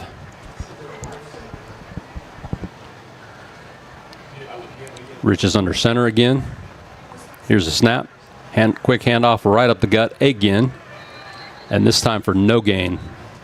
Runs into a host of Grizzlies, and there's nowhere to run. So Collinwood will have it 3rd and 5 from their own 48-yard line. Tracy, while they're setting up, I'll ask you, how long you been in sports for? Been in sports. What's that mean? Like, how long have you been involved with sports? Not just playing, coaching, anything. How long have you been involved with it? Well, pretty much all my life been playing it, and my kids been playing it. For announcing, this is game 2, buddy, huh? Right? Yeah, you're doing a great job. Well, we're trying. Collinwood's got it 3rd and 5 from their own 48. Rich is in the shotgun. Snap. Handoff inside to number 10, and he drives, and it looks like he's going to have enough for a first down. He's still dragging. That's a hard run there. And they're going to give him all that effort, too. He had a stop for about 7, got another 2 on that run, and that'll be enough for a first down for number 10, Gentry Hart, sophomore. Yep, Battle Creek 44. Collinwood will have it 1st and 10. Collinwood has put together a couple good drives. Of course, with the running clock, ran out of time in the first half. Gaining a couple first downs on this possession. Rich is in the shotgun. There's a snap. He hands it directly off. Oh, he's got it. And he's going to be real close to another first down. That is number 21, Stetson Holt, senior, on the carry, and they're giving him enough for the first down. That is a first down run. Collinwood is running right up the gut on the Grizzly defense. And they will have it 1st and 10 from the Battle Creek 34.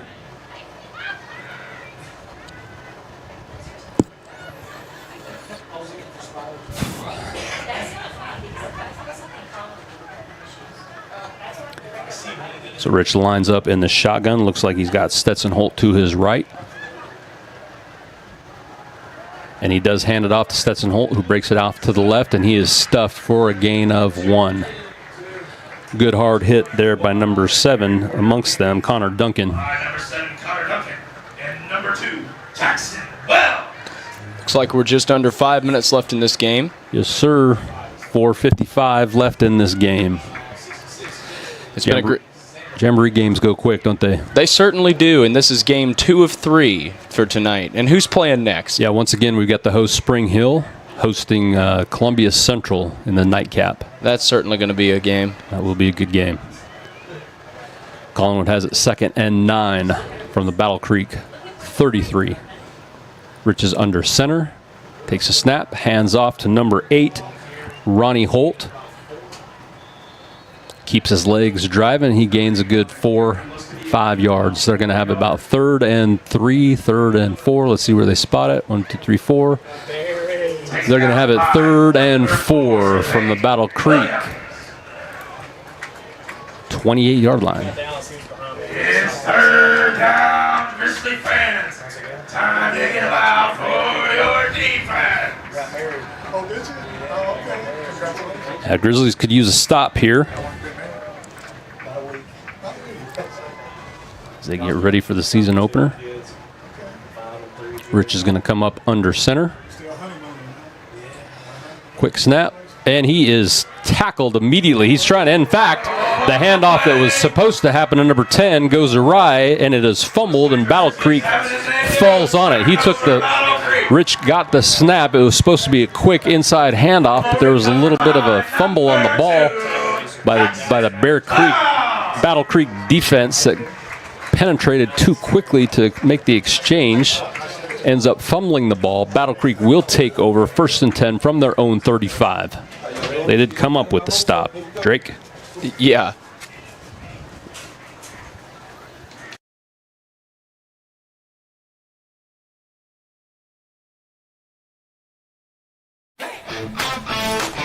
This is David Usselton.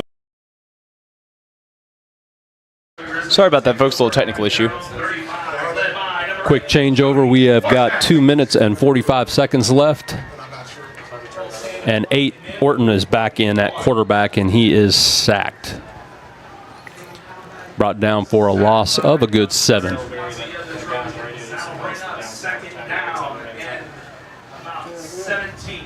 Yeah, they will have it about 2nd and 17 from their own 28. Line to gain is the 45.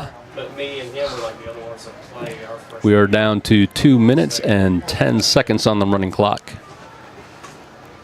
Looks like there's confusion. Orton in the shotgun. Man goes in motion. He takes a snap. He looks to his right. He looks to his left, throws back to his right. And that is caught by number 0, Deshaun Brown. And he is tackled for a gain of... Again, going to give him 1. I'm going to give him...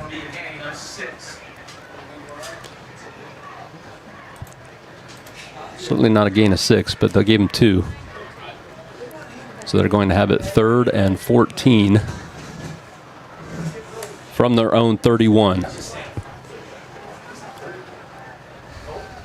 Brody Orton is a junior, 5'11", 145. He is in the shotgun. He has got number 0, Deshaun Brown, split to his right. Here's the snap. He looks to his left. He throws to his left, and he's got Jackson Wells wide open right over the middle.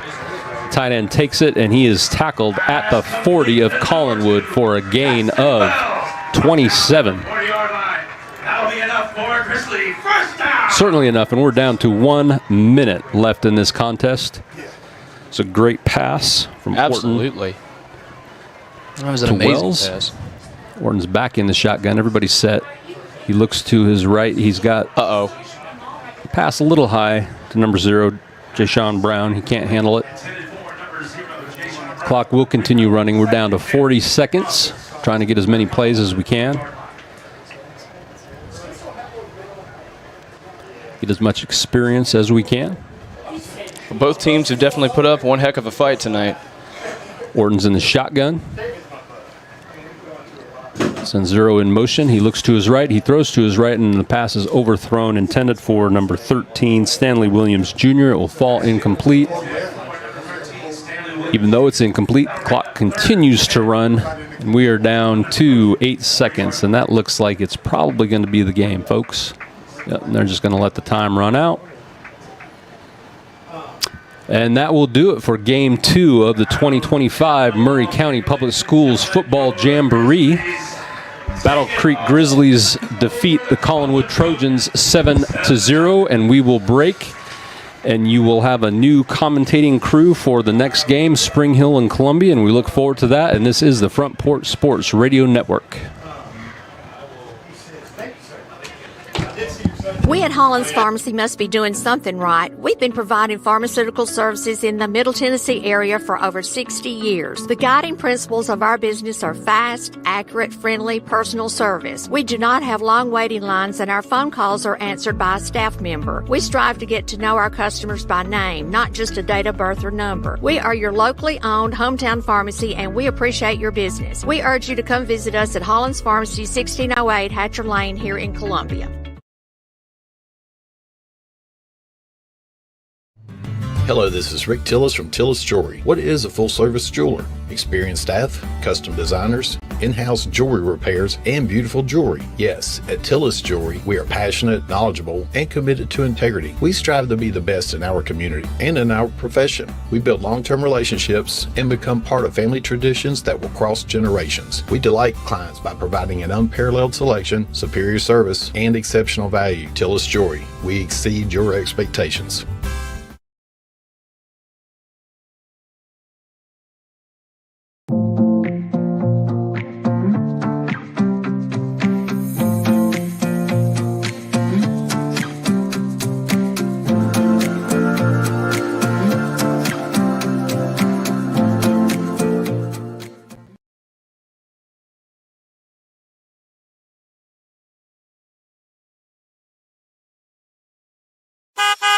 I'm Justin George. I'm Corey Muehlbauer. Together, we are Columbia Motor Company. Columbia Motor Company offers quality pre-owned vehicles at an affordable price, along with many financing options to keep you in your budget. We are veteran and locally owned. We are located just off of Carmack Boulevard in downtown Columbia. You can also follow us on Facebook and Instagram, or visit our website at columbiamotorcompany.com. If you want a different and enjoyable car buying experience, please give us the opportunity here at Columbia Motor Company.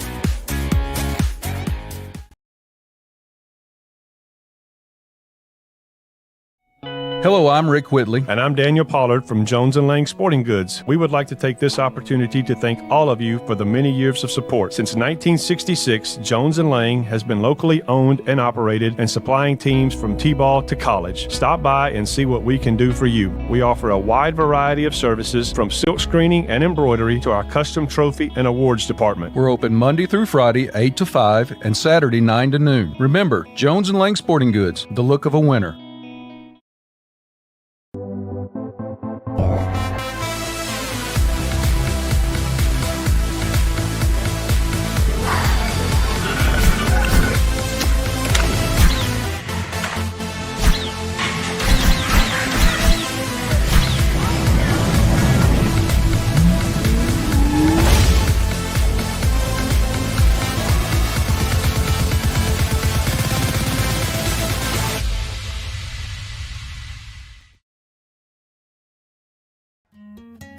This is Hal Landers, owner of Landers Insurance Agency. We are an independent agency representing the famous Erie Insurance Group. Landers Insurance Agency has been committed to providing great rates and great service since 2002. Whether it's home and auto or business or life insurance, we've got you covered. 24/7 in-house claim service, we've got that too. Visit Landers Insurance at 514 North Garden Street, Columbia. Call us at 931-380-2003. Our website is landersinsuranceagency.com and follow us on Facebook and Instagram.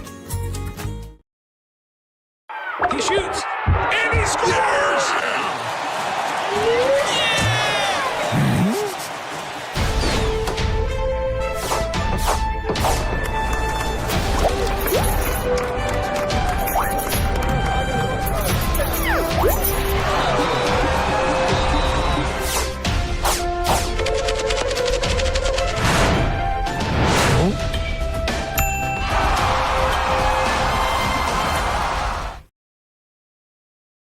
Mezcal Cochina Mexicana. Delicious food and amazing service at an affordable price. Mezcal Cochina Mexicana. Located off of Nashville Highway in Neapolis, near Spring Hill High School. 2504 Care Lane. Authentic Mexican cuisine. Full menu. Family dine-in. Takeout. Delivery. Offering the best cocktails in the area. On the rocks or frozen, pair your meal with our famous margarita. Don't forget, Mezcal Cochina Mexicana for your next meal. Check us out on Facebook. Visit Mezcal Cochina Mexicana today. Proud supporters of the Front Porch Sports Network.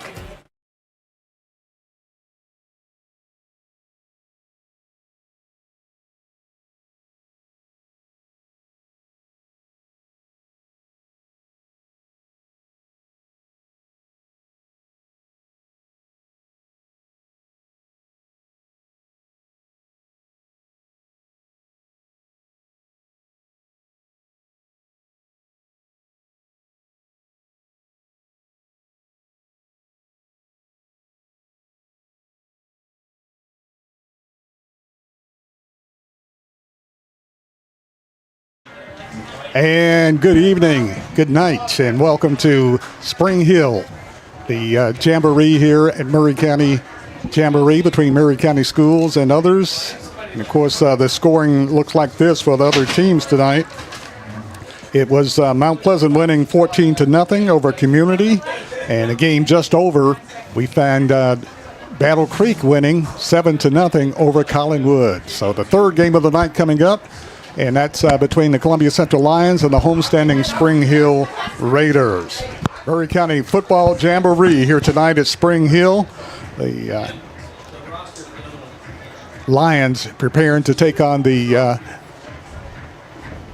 Spring Hill Raiders. Spring Hill Raiders here. Which at this time, Barry, it's still been some years since Spring Hill has been able to, quote unquote, beat Central. So we're excited to. As a Central fan, as a Central alumni, we're excited to keep that streak live, even though it's just Jamboree. Dallas will speak to this a lot, that, this game actually does mean a lot to these players. It sure does.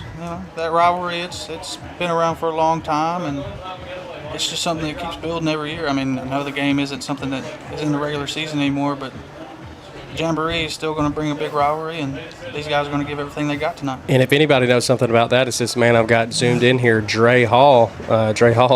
Super athletic, and Trey D. I mean, you look at both of these guys, absolute units out there. And, of course, I'm Barry Duke, along with Maverick Dickinson and Dallas Workman, bringing you Columbia Central High School football tonight here at Spring Hill and the Jamboree. as the Lions take on the Raiders here at Spring Hill. Columbia Central is coached by third-year coach Tredarius Goff, while Spring Hill Raiders are coached by first-year coach Josh Taylor. So it should be an interesting night of football here tonight at Spring Hill, as Columbia Central in the last game of the Jamboree tonight taking on the Spring Hill Raiders. And once again, the scores earlier tonight, it was Mount Pleasant defeating Community 14-0, and 7-0 win for Battle Creek as they beat Collinwood tonight. Kind of sitting in the dark a little bit in the press box, so bear with us. But it should be an exciting game tonight between Columbia Central and Spring Hill. That rivalry never ends. It's very competitive rivalry, and should be very exciting tonight for both teams as they get ready for the 2025 football season. So the Lions will have the football first to get this game underway. Playing 20-minute segments, clock running to get this game underway. Quarterback for the Lions is Daniel Booker Jr. He shared quarterback duties last year. He's pretty much got it all to himself this year, and he's excited. Talked to him a couple of times on the air. He's excited. Got a big offensive line to protect him this year. So that makes it very exciting, gives him a chance to throw the ball, and he can run the ball and he can also throw the ball, so it should be very exciting. Booker, first play, keeps the ball, gets it up to the 35 to the 39-yard line, now just across the 40-yard line, about the 41. So a nice pickup that time by Columbia's quarterback, Daniel Booker Jr. And look at Columbia, Barry, going for the huddle up right here. First and 10, Lions moving the football. Hand off to the back, knifes his way through, gets it to the 41, to the 45, and knocked down at about the 45-yard line. And carrying the football for the Lions that time.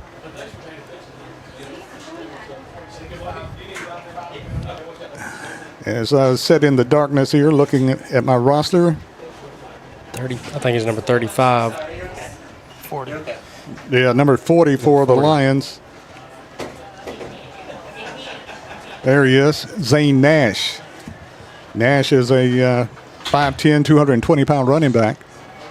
Pitch to the wide receiver, gets it out to the corner. Richard Powers powers his way for another first down for the Lions. And the Lions' quick strike offense moving the football for Columbia. Daniel Booker at the helm for Columbia. Booker's a junior. They list him at 5'10", 175, but he's a little bit bigger than that. Hand off to the back, breaks around to the 45, to the 40, to the 35, to the 30, to the 25, to the 20, 15, 10, and bumped out of bounds inside the 5-yard line. And that's Zane Nash carrying the football for Columbia. And Nash, 5'10", 220-pound running back with a lot of quickness and power and speed. As they go for another quick huddle up here. They mark the ball at the 7. First and goal from the 7 for the Lions. Daniel Booker, junior quarterback, lines his troops up. First and goal from the 7 for the Columbia Lions. High snap, Booker fights his way close to the goal line, pushing. And did he get in? No, just shy of the goal line. Inside the 2, first and goal for Columbia, and the quarterback keeper. Snap was a little high, but he handled it and got the ball to the inside the 2-yard line, to the 2-yard line. And we've seen this last year from Booker. He's got good hands. He does, and he's been working on his passing. Last year he wasn't total control of his passing, wasn't as comfortable as he is now. Second and goal for the Lions. Oh, bad snap. Bad snap. Quarterback reaches back and get it. Going to give ground. Going to fall down at about the 17-yard line. So Columbia loses about 12 yards on the play. Ball back at the 17-yard line. So a high snap went awry. Booker did a good job chasing it down, guys, but they lose about 12 yards on the play. Going to bring up third and goal from the 17 for Columbia. Zane Nash in the backfield. Quarterback looking. Wants to pass. Breaks it out to the corner. He's at the 10. He's at the 5. At the 9-yard line. Knocked down at the 9-yard line. Daniel Booker. went in the pocket to pass, got some pressure, and took it off running. And now it's 4th down and about 10 for Columbia. Looks like they sent a field goal unit out here. Me and Dallas were down here at the practice field talking to just about every player. But they got a new kicker this year, Barry, and from what I hear, he's very impressive. That's what I heard. He gets to prove it right now on this field goal. Eli Raymer. Snap is down, kick is up. Is it good? Yes. The field goal is good. Is good. At least I thought it was. Let's see if they put it on. Yeah, it is. There we go. Referee's signal good here. Yeah, so the field goal is good, and the Lions get on the scoreboard first as Columbia Central Lions 3, Spring Hill Raiders yet to score. We'll be back right after this timeout. Hello, this is Rick Tillis from Tillis Jewelry. What is a full-service jeweler? Experienced staff, custom designers, in-house jewelry repairs, and beautiful jewelry. Yes, at Tillis Jewelry, we are passionate, knowledgeable, and committed to integrity. We strive to be the best in our community and in our profession. We build long-term relationships and become part of family traditions that will cross generations. We delight clients by providing an unparalleled selection, superior service, and exceptional value. Tillis Jewelry, we exceed your expectations.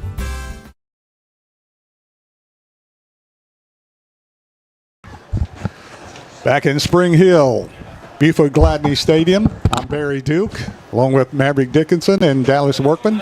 3-0 Columbia Lions. Spring Hill with their first offensive drive. Handoff to the back, breaks the line of scrimmage, turns the corner, fights his way for about 5 yards on the play. Gets it from the 30 to the 35-yard line. Spring Hill now looking at 2nd down 5 for the Raiders. And they marking just shy of the 35-yard line at about the 34. Going to bring up 2nd down 6 for Spring Hill. Man in motion to the right side. Quarterback handoff to the back, trying to turn the corner. Nada. And he breaks out close to the 1st down. Looked like they had him stopped for no gain, and he breaks out close to the 1st down. Yeah, they had an initial stop back there, but he just kind of squeezed out of there as a couple of blockers kind of knocked him off there. Going to bring up 3rd down and short. 3rd down and about a full yard for the Spring Hill Raiders. Spring Hill gray tops and bottoms, maroon and white striped, maroon helmets. Man in motion to the left side. And they send another man in motion. Quarterback handoff to the back, trying to turn the corner, loses yards on the play. And the Columbia defense held up that time. Going to bring up 3rd down, actually 4th down and about 3. So he lost a couple of yards on the play. 4th down and about 3. Lions leading 3-0. Spring Hill sends the kicking team in. Spring Hill's coached by first-year coach Josh Taylor.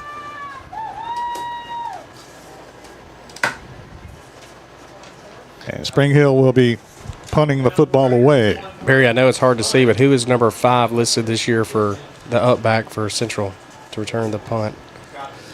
Number 5 is we're sitting in the dark. Which, of course, they're not going to do no live punts during the Jamboree, but yeah. Kick is down at the 35, but Columbia Lions will have the football 1st and 10 at their own 35. And wish I could see. Yeah, we need to start bringing a little headlamp with us or something. Exactly. Because last year, this happened to us a couple times, Barry, that just didn't have no lights in the press box. Yes, it did. But we had a little bit more light than this. Just getting a little energy efficient this year. And being the first game of the year, not really knowing the players, it makes it a little frustrating, but we'll do the best we can. 3-0, Columbia Central Lions on top. Lions get the football again, back at their own 35, 1st and 10. Daniel Booker Jr., your quarterback, stays back in the pocket, get the snap, pass across the middle is short, goes incomplete. Incomplete. Columbia's looking at 2nd down and 10. Of course, Jamboree, you get all the jitters out, and next week, of course, the Lions will be taking on Dixon County, and In Dallas, when we played at our senior year, or pretty much our whole career, Dixon was always our first game. For years, many years, exactly. Yeah, it's always a tough game as well. Yeah, it's one of the best opening games you can have, honestly, in my opinion. Booker with the keeper at quarterback, gets across the 35 up to the 40, battles his way close to the 45-yard line. Ball loose, fight for it on the ground. Thought I heard a whistle as the ref flag down. Here we go. So evidently something not good going on in the pack. Coach on the field. He got there quick. Coming out there. A little chippiness to start the game. As you see, 76 big countries, what they call him. He had a pancake right there. Which I was told he would be in the mix if there was some scuffles. So I'm glad he was not in the mix right there. And big country is a big guy for Columbia Central. Luke O'Neill, 6'5", 292. Of course, you got Tiny. Which is funny that his name is Tiny, because he is not tiny whatsoever. Huge. Columbia has a huge front line. Penalty flag. Columbia's backing up. Let's see what the call is. Looked like the ball was loose, and then there was a... We've got the head official, Kevin Markham, here. Going to mark it off against Spring Hill. A little extracurricular going on. Spring Hill marching back. Going to be 1st and 10 for Columbia. Running clock, 10 minutes left in the first part of the game. Since you could say the first half, maybe. Central looks to the sideline, gets a play, and everybody's kind of getting ready to go. This is a whole lot more hurry up than what we've seen here in the past, Barry. It is. They're very confident with their offense. Of course, they got to work out the kinks. Snap to the quarterback, screen pass to the back, fights his way to the corner, fights his way for about 6 yards on the play. Jamari Brown with the catch. I said Jamari Hall. Jamari Brown and Jamari Hall, very good athletes, very similar. They've come up together. Had the privilege of coaching pretty much, I'd say, 70% of this team here, Barry. So I'm excited from what I've seen and heard. And shout out to their strength coach, Ryan Nutt, who me and Dallas both got a chance to play with. There has been a huge improvement compared to when he decided to step in on the scene and kind of fill that role. All these guys look huge. They do. Penalty goes against Columbia. Going to bring up 2nd down 20. Not sure what the penalty was, but negates the catch. Booker, handoff to the back. Fights, hit up the middle. It's about the midfield stripe, and that's it. Spring Hill playing solid defense up the middle for the Raiders. And a big stop that time by Spring Hill up the middle on defense. You can bring up 2nd down. 2nd down and long, actually 3rd down. Yeah. Well, 2nd down and long. About 15. For Columbia. Nash is in the backfield for Columbia. Going to run trips left, and they're going to spread them out here wide. Zane Nash is the back. Handoff Nash. Nash hits a line of scrimmage to the 50, to 45, to 40. Fights his way down to the 35, up to the close to a 1st down at about the 29-yard line. Actually, 34-yard line. Close to the 1st down. Going to bring up 3rd and 2, maybe? 3rd and a long 1 and a short 2 for Columbia. Line's a little sporadic on offense. The penalties hurt them a little bit, but they're moving the football pretty well. 3rd down 2, Columbia. Booker with a snap over his head. Snap again. High snap, chases the ball down. Ball is picked up by Spring Hill. Spring Hill up to the races, the 30, the 20, the 10, the 5. Touchdown, Spring Hill. High snap, Spring Hill gets it, takes it to the house. Touchdown, Spring Hill Raiders. And that is Spring Hills. And that's 2 kind of bad snaps. That's kind of put Central first drive to get a field goal, and then here, obviously, for Spring Hill to take it in for 6. Did you get a number on that Mack truck? It looked like it was number 3, but they don't have a number 3. I think it's number 5, Landon. Okay. Landon Huff. Carson Huffschuller. takes it to the house on the pick of the fumble, snapped over the quarterback head of Columbia. And Huffsaffer picks it up, takes it to the house, touchdown, Spring Hill.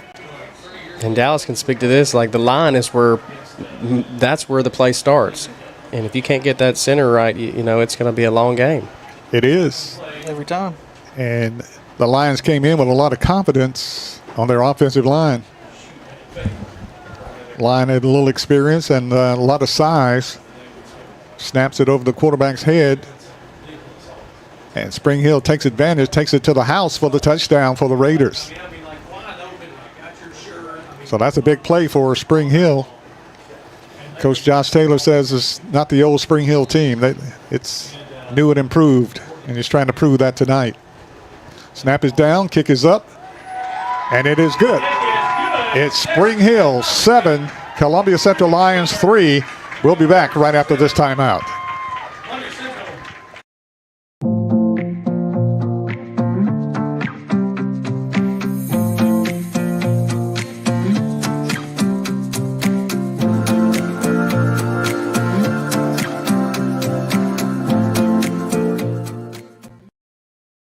Hi, I'm Robert Rogers at Parks Motor Sales Buick GMC. And I'm Michael Parks Lawrence at Parks Motor Sales Buick GMC. Together, we're Mr. Bobby Parks' grandsons, and we run his dealership, and we are glad to be part of our local community. Being family owned and operated, we invest heavily in our community. We do things like sports teams, schools, bands, you name it. We try to help everybody we can. The reason why we do this is because we all love this community. So come do business with us, your neighbors, at Parks Motor Sales in Columbia, Tennessee, right off Nashville Highway, or at parksmotorsales.com.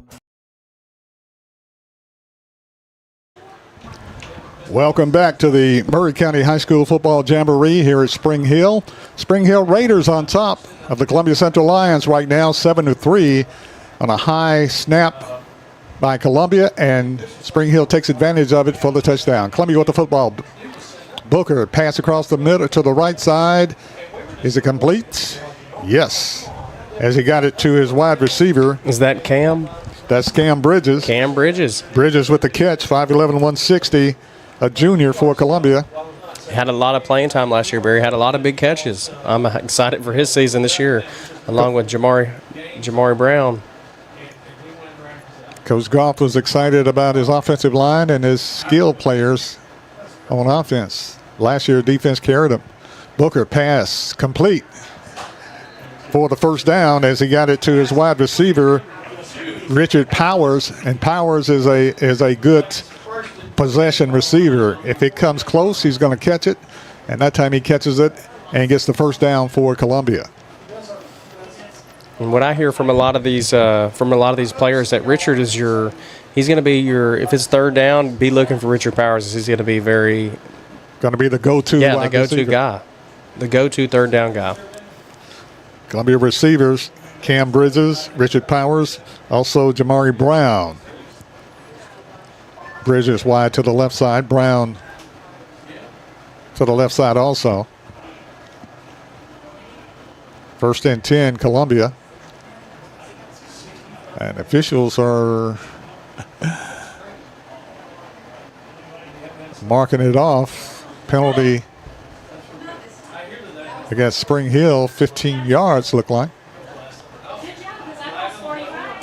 I don't remember seeing a flag. Do you, Maverick? Dallas? I do not remember seeing it. No, I did not see one on that. Penalty flag marks the ball at the Spring Hill 45-yard line. First and 10, Columbia. Columbia trailing 7-3. Twin receivers to the left side. Single receiver to the right side. Tight end to the right side. Snap. Booker back in the pocket to pass. Heaves it downfield. Flag is down. Incomplete. I think we're going to have a pass interference on that one. Looked like some holding going on along that sideline. Booker heaves it downfield on the right side, but you're right. It happened early before he got to the receiver. The flag was already out on the opposite side. And the officials say pass interference. Spring Hill put the ball at the Spring Hill 35-yard line. First and 10. Daniel Booker Jr. is your quarterback. Nash is the tailback, single back in the backfield. Booker rolls out to the left side. Booker tries to turn the corner, needs a block, turns the corner to the 30, and knocked down at about the 25. They may mark him at the 24-yard line. Should be close to another first down for Columbia. Booker's got some wheels on him. Booker can run. 1st and 10, Columbia. Ball inside the 25-yard line. They spotted at about the 24 of Spring Hill. 1st and 10, Lions knocking on the door, trailing 7-3 to Spring Hill. Booker, quarterback keeper, up the middle, fights his way to the 25, up to the 20, to the 15, and knocked down at about the 15-yard line. Daniel Booker. In the last 2 drives, Barry, we've gotten this spot. Been a bad snap, so we're looking to get that down for the quarterback. Got to mark him at about the 17-yard line. Going to bring up 2nd down 3 for Columbia. Trailing 7-3 to Spring Hill. Spring Hill on top, 7-3 over Columbia. Lions knocking on the door. Daniel Booker, quarterback for the Lions. Send the man in motion. Brown to the right side. Booker rolls out. Pass across the middle. Broken up. Almost intercepted by Spring Hill. Broken up Spring Hill as Columbia tried to get the ball to Bridges. And Spring Hill did a good job breaking the pass up. And it goes incomplete. Brings up 3rd down and short for the Lions. Knocking on the door, but Spring Hill defense rose to the occasion that time to break up that pass.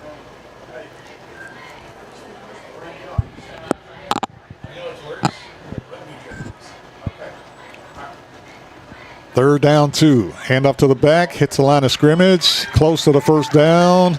Pin on the marking. Barry's going to be pretty close to it. Oh, and then they move it back to the 15. Oh, signaling to first down. Okay, 1st and 10 for Columbia at the Spring Hill 15-yard line. 26 seconds remain, Barry. Booker, quarterback keeper, tries to turn the corner. It's hit, spinning, fighting, close to the 10-yard line. And 17 seconds left in the first half of the running clock here. 20-minute running clock. 2 segments. Will they get a playoff in time, Barry? I don't think so. Clock down, and they won't. That ends the first segment. After the first 20, it's Spring Hill Raiders 7, Columbia Central Lions 3. We'll take a break, and we'll be back with the second Can-2 right after this.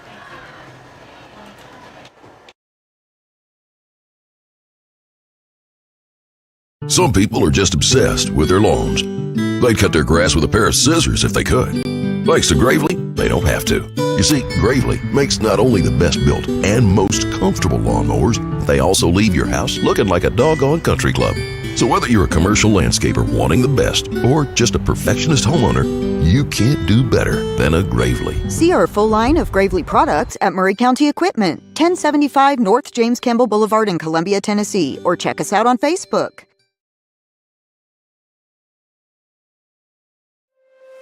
Is your insurance up to date in today's world? Foster Insurance Agency is an insurance agency you can depend on for your commercial and personal insurance needs. Foster tailors insurance coverage to meet your unique requirements stemming from years of experience and represents several top-rated companies such as Erie Insurance. Call Mike Ford or Jimmy Ford today at 931-388-8365 or stop by their convenient Columbia location at 204 West 4th Street. Foster Insurance, serving Middle Tennessee since 1952.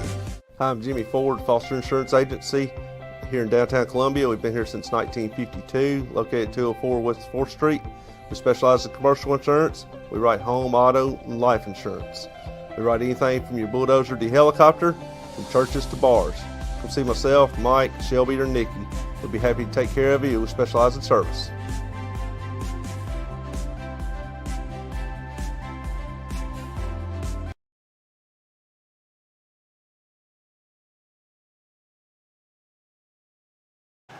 And welcome back to Spring Hill High School, the 2025 Jamboree, Murray County Jamboree. As we start the second half, as you could say, it's got 2 20-minute running clocks. Lions looking at 2nd and goal from the 10. Quarterback Booker rolls around the left side. Booker trying to turn corner. Booker at the 5. Tumbled at the 2-yard line. Going to bring up 3rd down and goal from about the 2-yard line. Booker with the quarterback keeper turns the corner and tries to get in. The Spring Hill defense stops him short of the goal line. And they're going to say he did get enough for the first down. So 1st and goal at about the 3. Quarterback keeper fights his way close to the end zone. Did he get in? Yes. Touchdown, Lions. Daniel Booker on the quarterback keeper. And Booker is quick. He's about 5'11", 190 pounds. Very quick. And the Lions get in the end zone for the touchdown. Lions go ahead now 9-7 with the kicker, Raymer, to kick the extra point. Eli Raymer,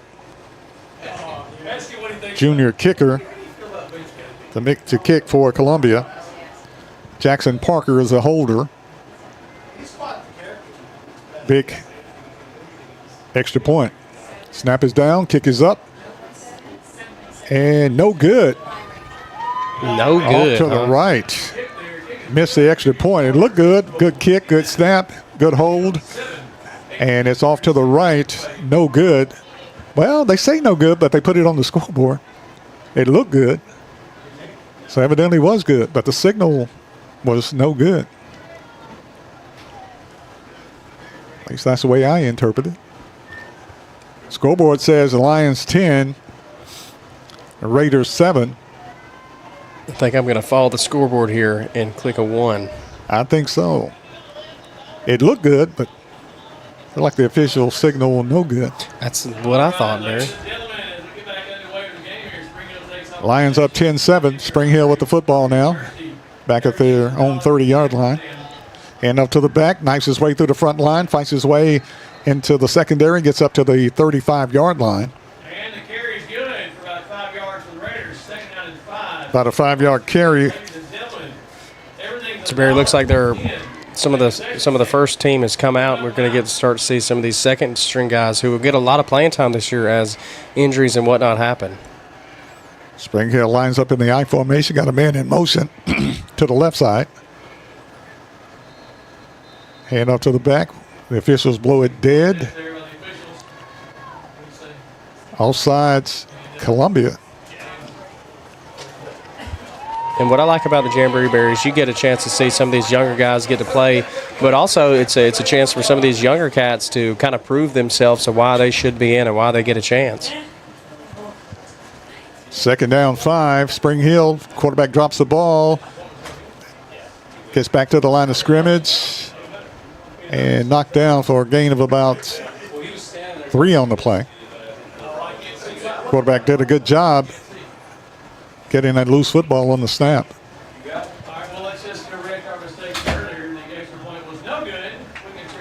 Okay, and they officially say the extra point was no good. So it's 9-7 ball game. Spring Hill, high snap, quarterback. Hits the line of scrimmage, breaks, still fighting. Picked up a yard or 2, and that's it. And it's hard to see the numbers there on Spring Hill. Helmet comes off. He has to come out for a play. I believe that was the quarterback. Quarterback is Anthony Tran. Has to come out of play. Looking at 3rd down 6.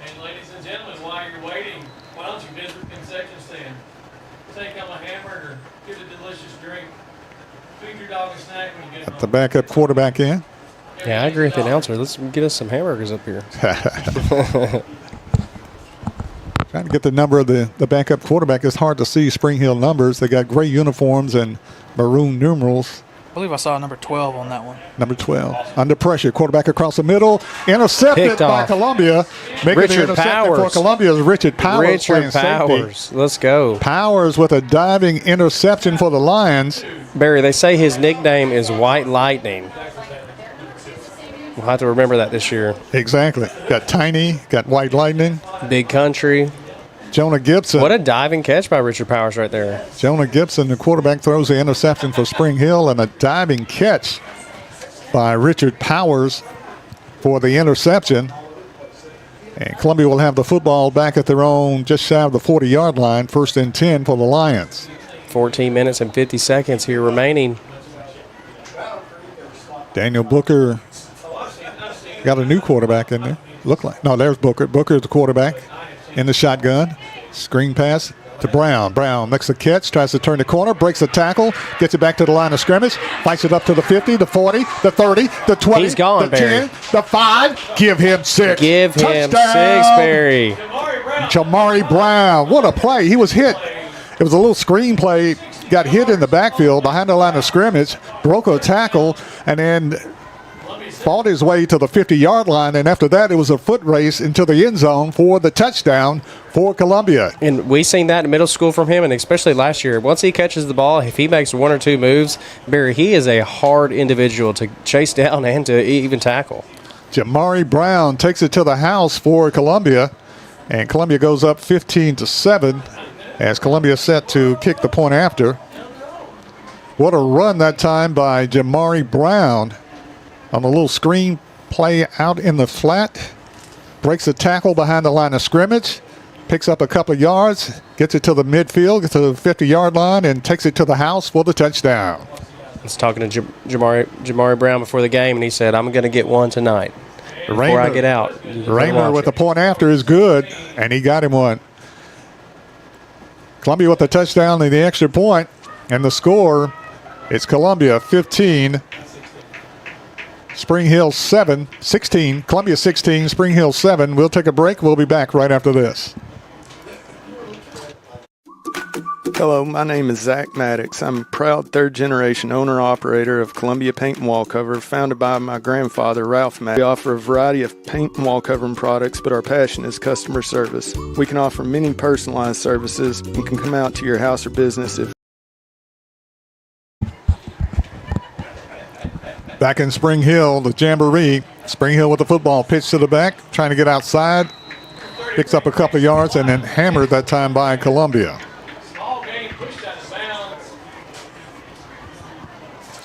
Making the tackle for Columbia, Elliott Stanford. Pick up a 4 yards on the play, Spring Hill.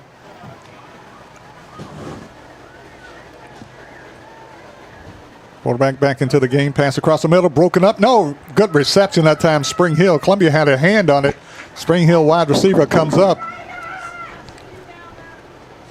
with the football.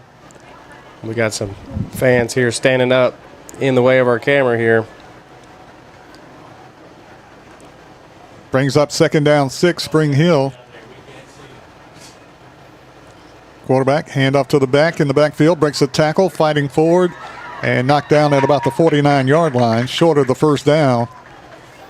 Looked to be a scuffle here in the stands, Spring Hill side. Got a lot of concerned fans worried about that rather than the game. Yeah. Pick up of 7, 2nd down 3, Spring Hill. Quarterback rolling out. Passes caught and dove for, but had to hit the ground to get it. Quarterback for Spring Hill, Jacob Hinkle. Spring Hill receiver made a diving catch, but had to fall on it. There's a timeout on the field. We're going to keep it right here, Maverick. We got a lot of catching up to do. 11:06 left in the game. Columbia Central Lions on top 16-7 over Spring Hill. Both teams trying to work the cobwebs out. Spring Hill's coached by first-year coach Taylor, Josh Taylor. When Columbia Central's coached by third-year coach Jadarius Goff. And I was honored to coach Coach Taylor's 2 boys back in middle school. And they're some tremendous athletes, as we've seen Spring Hill's defense be pretty tight this year, Barry. Austin Taylor and Jackson Taylor. Jackson Taylor. So, Coach, listen to an interview on the way up here on the Murray County Public School Game Day Show, and Coach Taylor said it was just an honor to have his sons with him every day and coach him. Third down 5 for Spring Hill. 11:06 left in the game. Lions on top 16-7. Spring Hill quarterback Jacob Hinkle. And they draw Columbia offside, so that's going to pick up probably enough for the first down. They did a good job drawing Columbia offside. Columbia's big up front with Tiny. Big Country. And Big Country. 6'4", 292 and 6'5", 305.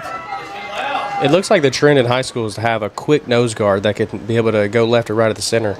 Now that's going to back them back up. Spring Hill jumps offside this time. Going to back them up 5 yards that they earned from Columbia jumping offside.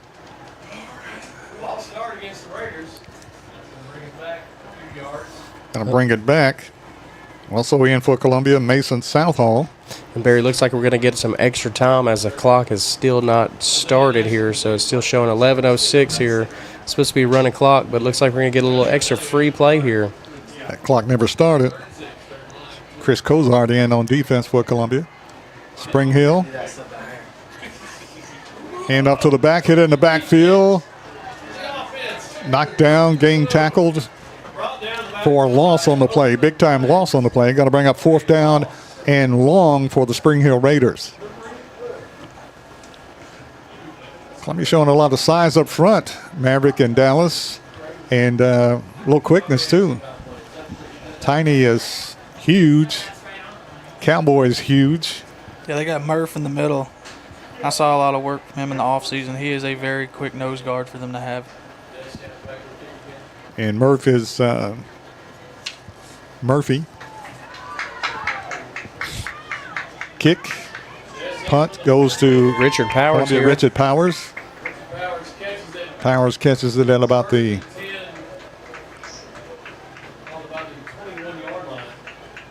29-yard line.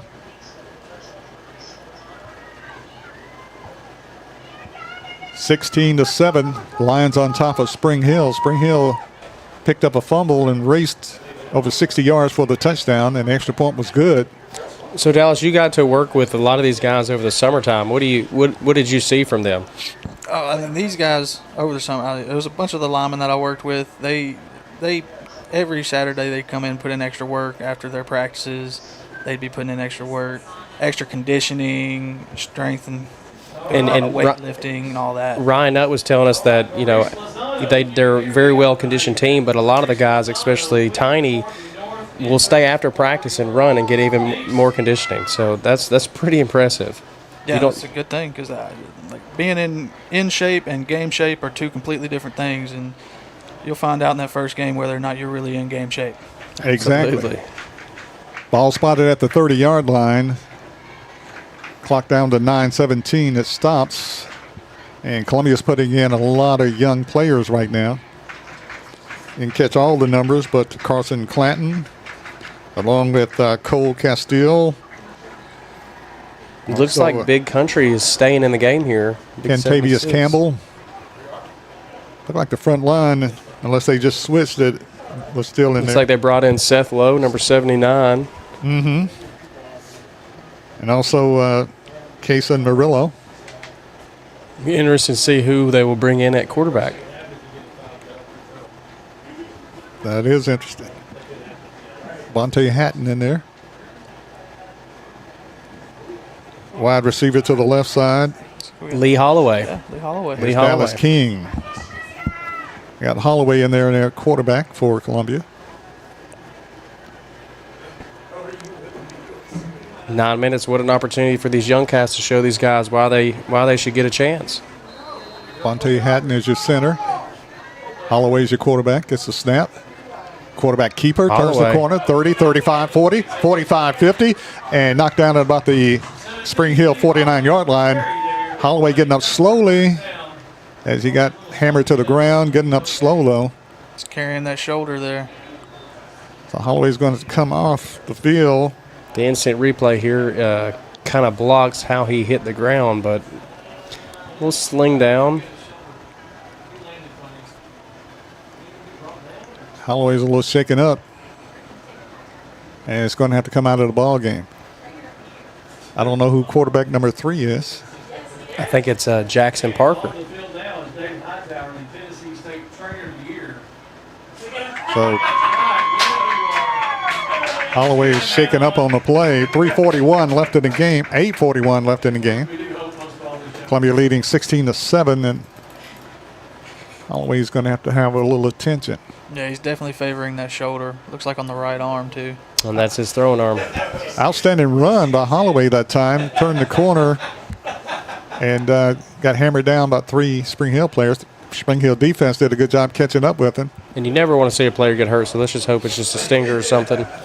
I know last year, especially Central was dealt with a lot of injuries last year, especially with Ryan Nutt coming in here. You expect these guys to be, from what I can see, a whole lot bigger, and, I also think they're a whole lot tougher, so I'm hoping that it's just a stinger here as he pops back up. He's able to move it, so he's got some movement here. Holloway walks off the field under his own power, but still looking like he's in a little pain, as he's the backup quarterback for Columbia Central. Turned the corner, made a nice run, and a nice stop by the Spring Hill defense. Columbia with a lot of new players, a lot of young players into the game. Jackson Parker, quarterback into the game. Brian Anglin. Also Elliott Stanford. A lot of young players into the game for the Lions. Good opportunity here for Jackson Parker. Parker's your third-string quarterback. Hand off to the back. Fights his way across midfield for a couple of yards on the play. Hands off to the back. Brian Anglin. Brian Anglin, 5'10", 205. Sophomore. Anglin goes out into the football game for Anglin. At running back is Damari Sparkman. Clock running, 8 minutes left in the game. Columbia leading 16-7 over Spring Hill. Parker hands off to the back, fights his way forward for a couple of yards. It's about the 45. I think I'm marking short at about the 44.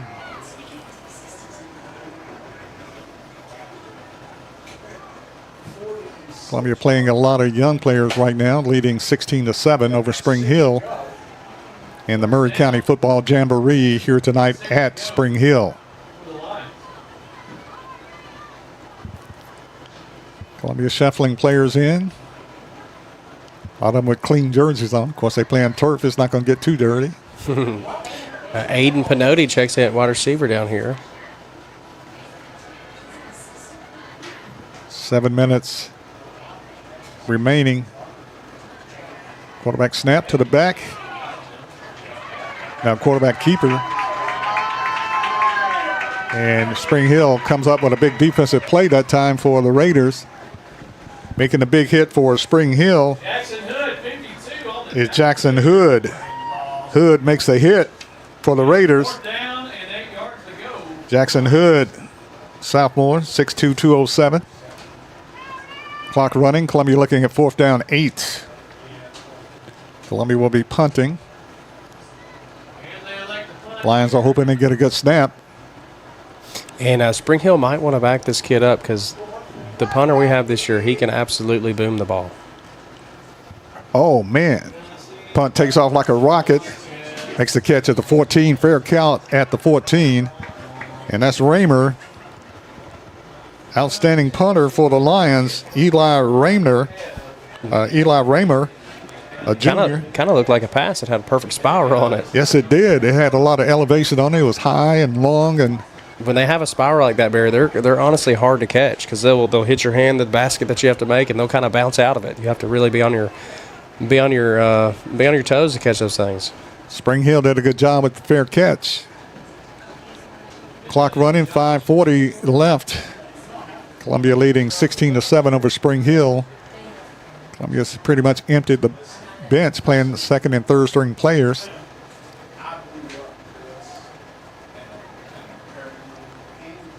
Like Spring Hill's played a couple of quarterbacks, different quarterbacks. Quarterback with the snap, rolling out, trying to get to the corner. And hit. Fights his way for a couple of yards on the play, and that's it. Lions have Bishop up front, along with Columbia's Nash. Also Cowboy up front, better known as Luke O'Neill. But other than that, they've got a lot of young players into the game. Playing corner for Columbia on the right side is Kentavious Campbell. Spring Hill fights his way across the 35 to about the 37-yard line. Going to bring up third down for Spring Hill. Third and about 4. Big play here for Spring Hill on the offensive side. Handoff to the back. Now quarterback keeper breaks it to the outside, breaks the tackle, still fighting, close to the first down, and I believe he has the first down for Spring Hill.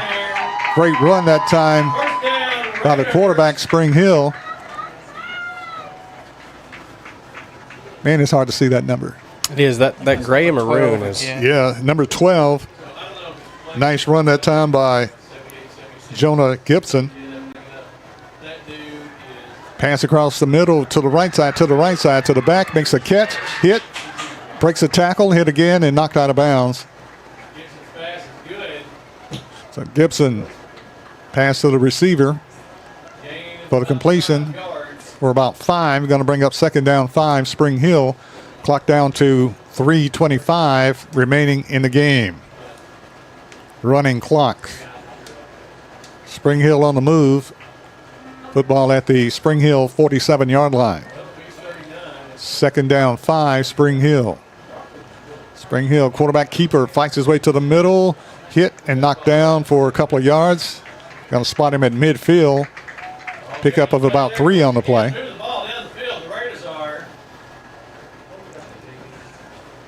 Going to bring up third down and short for Spring Hill. Third down and a long 3. Ball spotted at midfield. Gibson, your quarterback. Gibson back in the pocket to pass. Double pump. Diving catch. Did he catch it? No. Incomplete. Going to bring up fourth down for Spring Hill. Correct me if I'm wrong, but I think this running back for Spring Hill is kind of moving a little early every single time. You see on their instant replay, he's definitely moving a little early. But Jamboree. Yeah, Jamboree, you get to try to work the kinks out. I think the rest have been here for a while. They're ready to kind of go home. Clock down to 2:15 left in the game. Spring Hill looking at fourth down 2 from midfield. High snap, quarterback takes it, pitch to the back, fighting and knocked down and short. Actually lost yards on the play. So the Lions will take over first and 10 with 2 minutes left in the game. Good tackle by number 15 there for Spring Hill, or for Central. Barry, who is number 15 here on your sheet? Number 15 is or Dallas King. Dallas King, 5'10", 175 for Columbia, a junior. We got a chance to talk to him down there. Me and Dallas, we spent a little time down there, and coming up here, especially for this first game of the season, Barry and Dallas will get back to doing a little interviews before the game, and we'll kind of play them for y'all as we're getting ramped up before the game here. And that we had a lot of fun doing that last year, Barry, getting a chance to speak to people, and we'll get a lot of player interviews this year now that we have another hand on deck as Dallas is going to join us this season. That will be good. Minute 15 left. Columbia with the carry, fights his way for a couple of yards, still fighting for about almost 5 yards on the play. Clock running, minute left in the game. Carrying the football that time for Columbia. Barry, is there anybody in particular that you would like to interview for this upcoming season, coaches and or players? Of course, it's always good to talk to the head coach, Darius Goff, and the offensive coordinator, Dre Hall, and the defensive coordinator, Coach Stone. It's always good to talk to them, and of course, players are a little wound up. It's hard to talk to players right before the game. Right. But I always like to talk to the coaches. Coach McDonald, we're a good one to talk to also. And whoever's available. Hand up to the back, breaks the tackle, fights his way to the 45, drags a man to about the 47-yard line. up to the 43. Great run that time by Columbia. And I believe that was Carson Clanton carrying the football. And Columbia's just going to run the clock out. Clock down to 5. You can count it down. 4, 3. All game. Great game. Columbia wins the game. Columbia 16, Spring Hill 7. Spring Hill looked much improved. They looked pretty good tonight, especially on defense, as they had a scoop and score. It's definitely a different team than what we've seen last year, Barry. These kids look huge. These kids look like they've got a whole lot more ability this year, and they're starting to believe and trust in each other and the coaching staff. So that, to me, that's super exciting. I think we're going to have a pretty good season, a deep run. I'm hoping we made it to the first round last year. I was talking to each of the players here, and I was thinking for sure second round, if not even we're lucky third round. And Spring Hill looks much improved too, losing tonight 16-7 over Columbia. Of course, Columbia had an opportunity in the second portion of the game tonight to the last 20 to play a lot of young players, and a lot of players stepped up. Coach Tadeusz Goff is very optimistic about his football team, likes the size up front, likes the skill players, and he also mentioned that a couple players that were shaken up that not playing tonight but may be able to play against Dixon County next Friday night. Because Spring Hill looks much improved. I got Coach Josh Taylor, and Coach Taylor's doing an excellent job for the Spring Hill Raiders, and the Raiders are looking for big things too. Of course, tonight Battle Creek looked pretty good tonight, so they're playing, as I say, for real now. Of course, they were playing a junior schedule, and now they're playing a regular schedule. And they are very optimistic. Got some good athletes, got some good size. And, of course, Mount Pleasant looked really good tonight, as Mount Pleasant a winner also tonight here at the Jamboree, the Murray County High School Jamboree here in Spring Hill. Final score tonight, the Columbia Central Lions a winner. The Lions win by the score of 16-7. It was Mount Pleasant defeating Community 14-0, and it was the Battle Creek Grizzlies defeating Collinwood by the score of 7-0.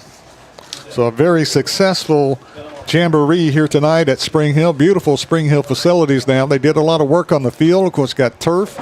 It's beautiful. The parking lot and the concession stands and bathrooms are nice. They have another parking lot in the back, which is real nice. So they did a good job here at Spring Hill. Major upgrades. So the final score here tonight, the Columbia Central Lions a winner. They defeat the homestanding Spring Hill Raiders by the score of 16-7. Barry, tell us about next week. Next week, the Columbia Lions will be hosting Dixon County, and for the last 40 years, maybe even 50 years. Yeah, maybe even. They've been playing Dixon County, so Dixon County comes to Columbia next Friday night, Lindsey Nelson Stadium, and the Lions will take on Dixon County, and they got a little practice run tonight against Spring Hill. Spring Hill got a little practice run tonight against Columbia, and they'll be in earnest on next week, and those games will be played at Lindsey Nelson Stadium for Columbia, as the Lions will take on the Dixon County Cougars. So all the guys that came before us, want to thank them for their broadcast. So I want to thank Dallas Workman and Maverick Dickinson. And I'm Barry Duke saying good night, everybody. Have a great weekend. With the final score here at the Jamboree, it was the Columbia Lions defeating Spring Hill by the score of 16-7. Good night, everybody. Have a great weekend. And we'll see you, Lord willing, Friday night in Columbia at Lindsey Nelson Stadium as the first game of the season between the Columbia Central Lions and the Cougars of Dixon County High School. Good night, everybody. Have a great weekend.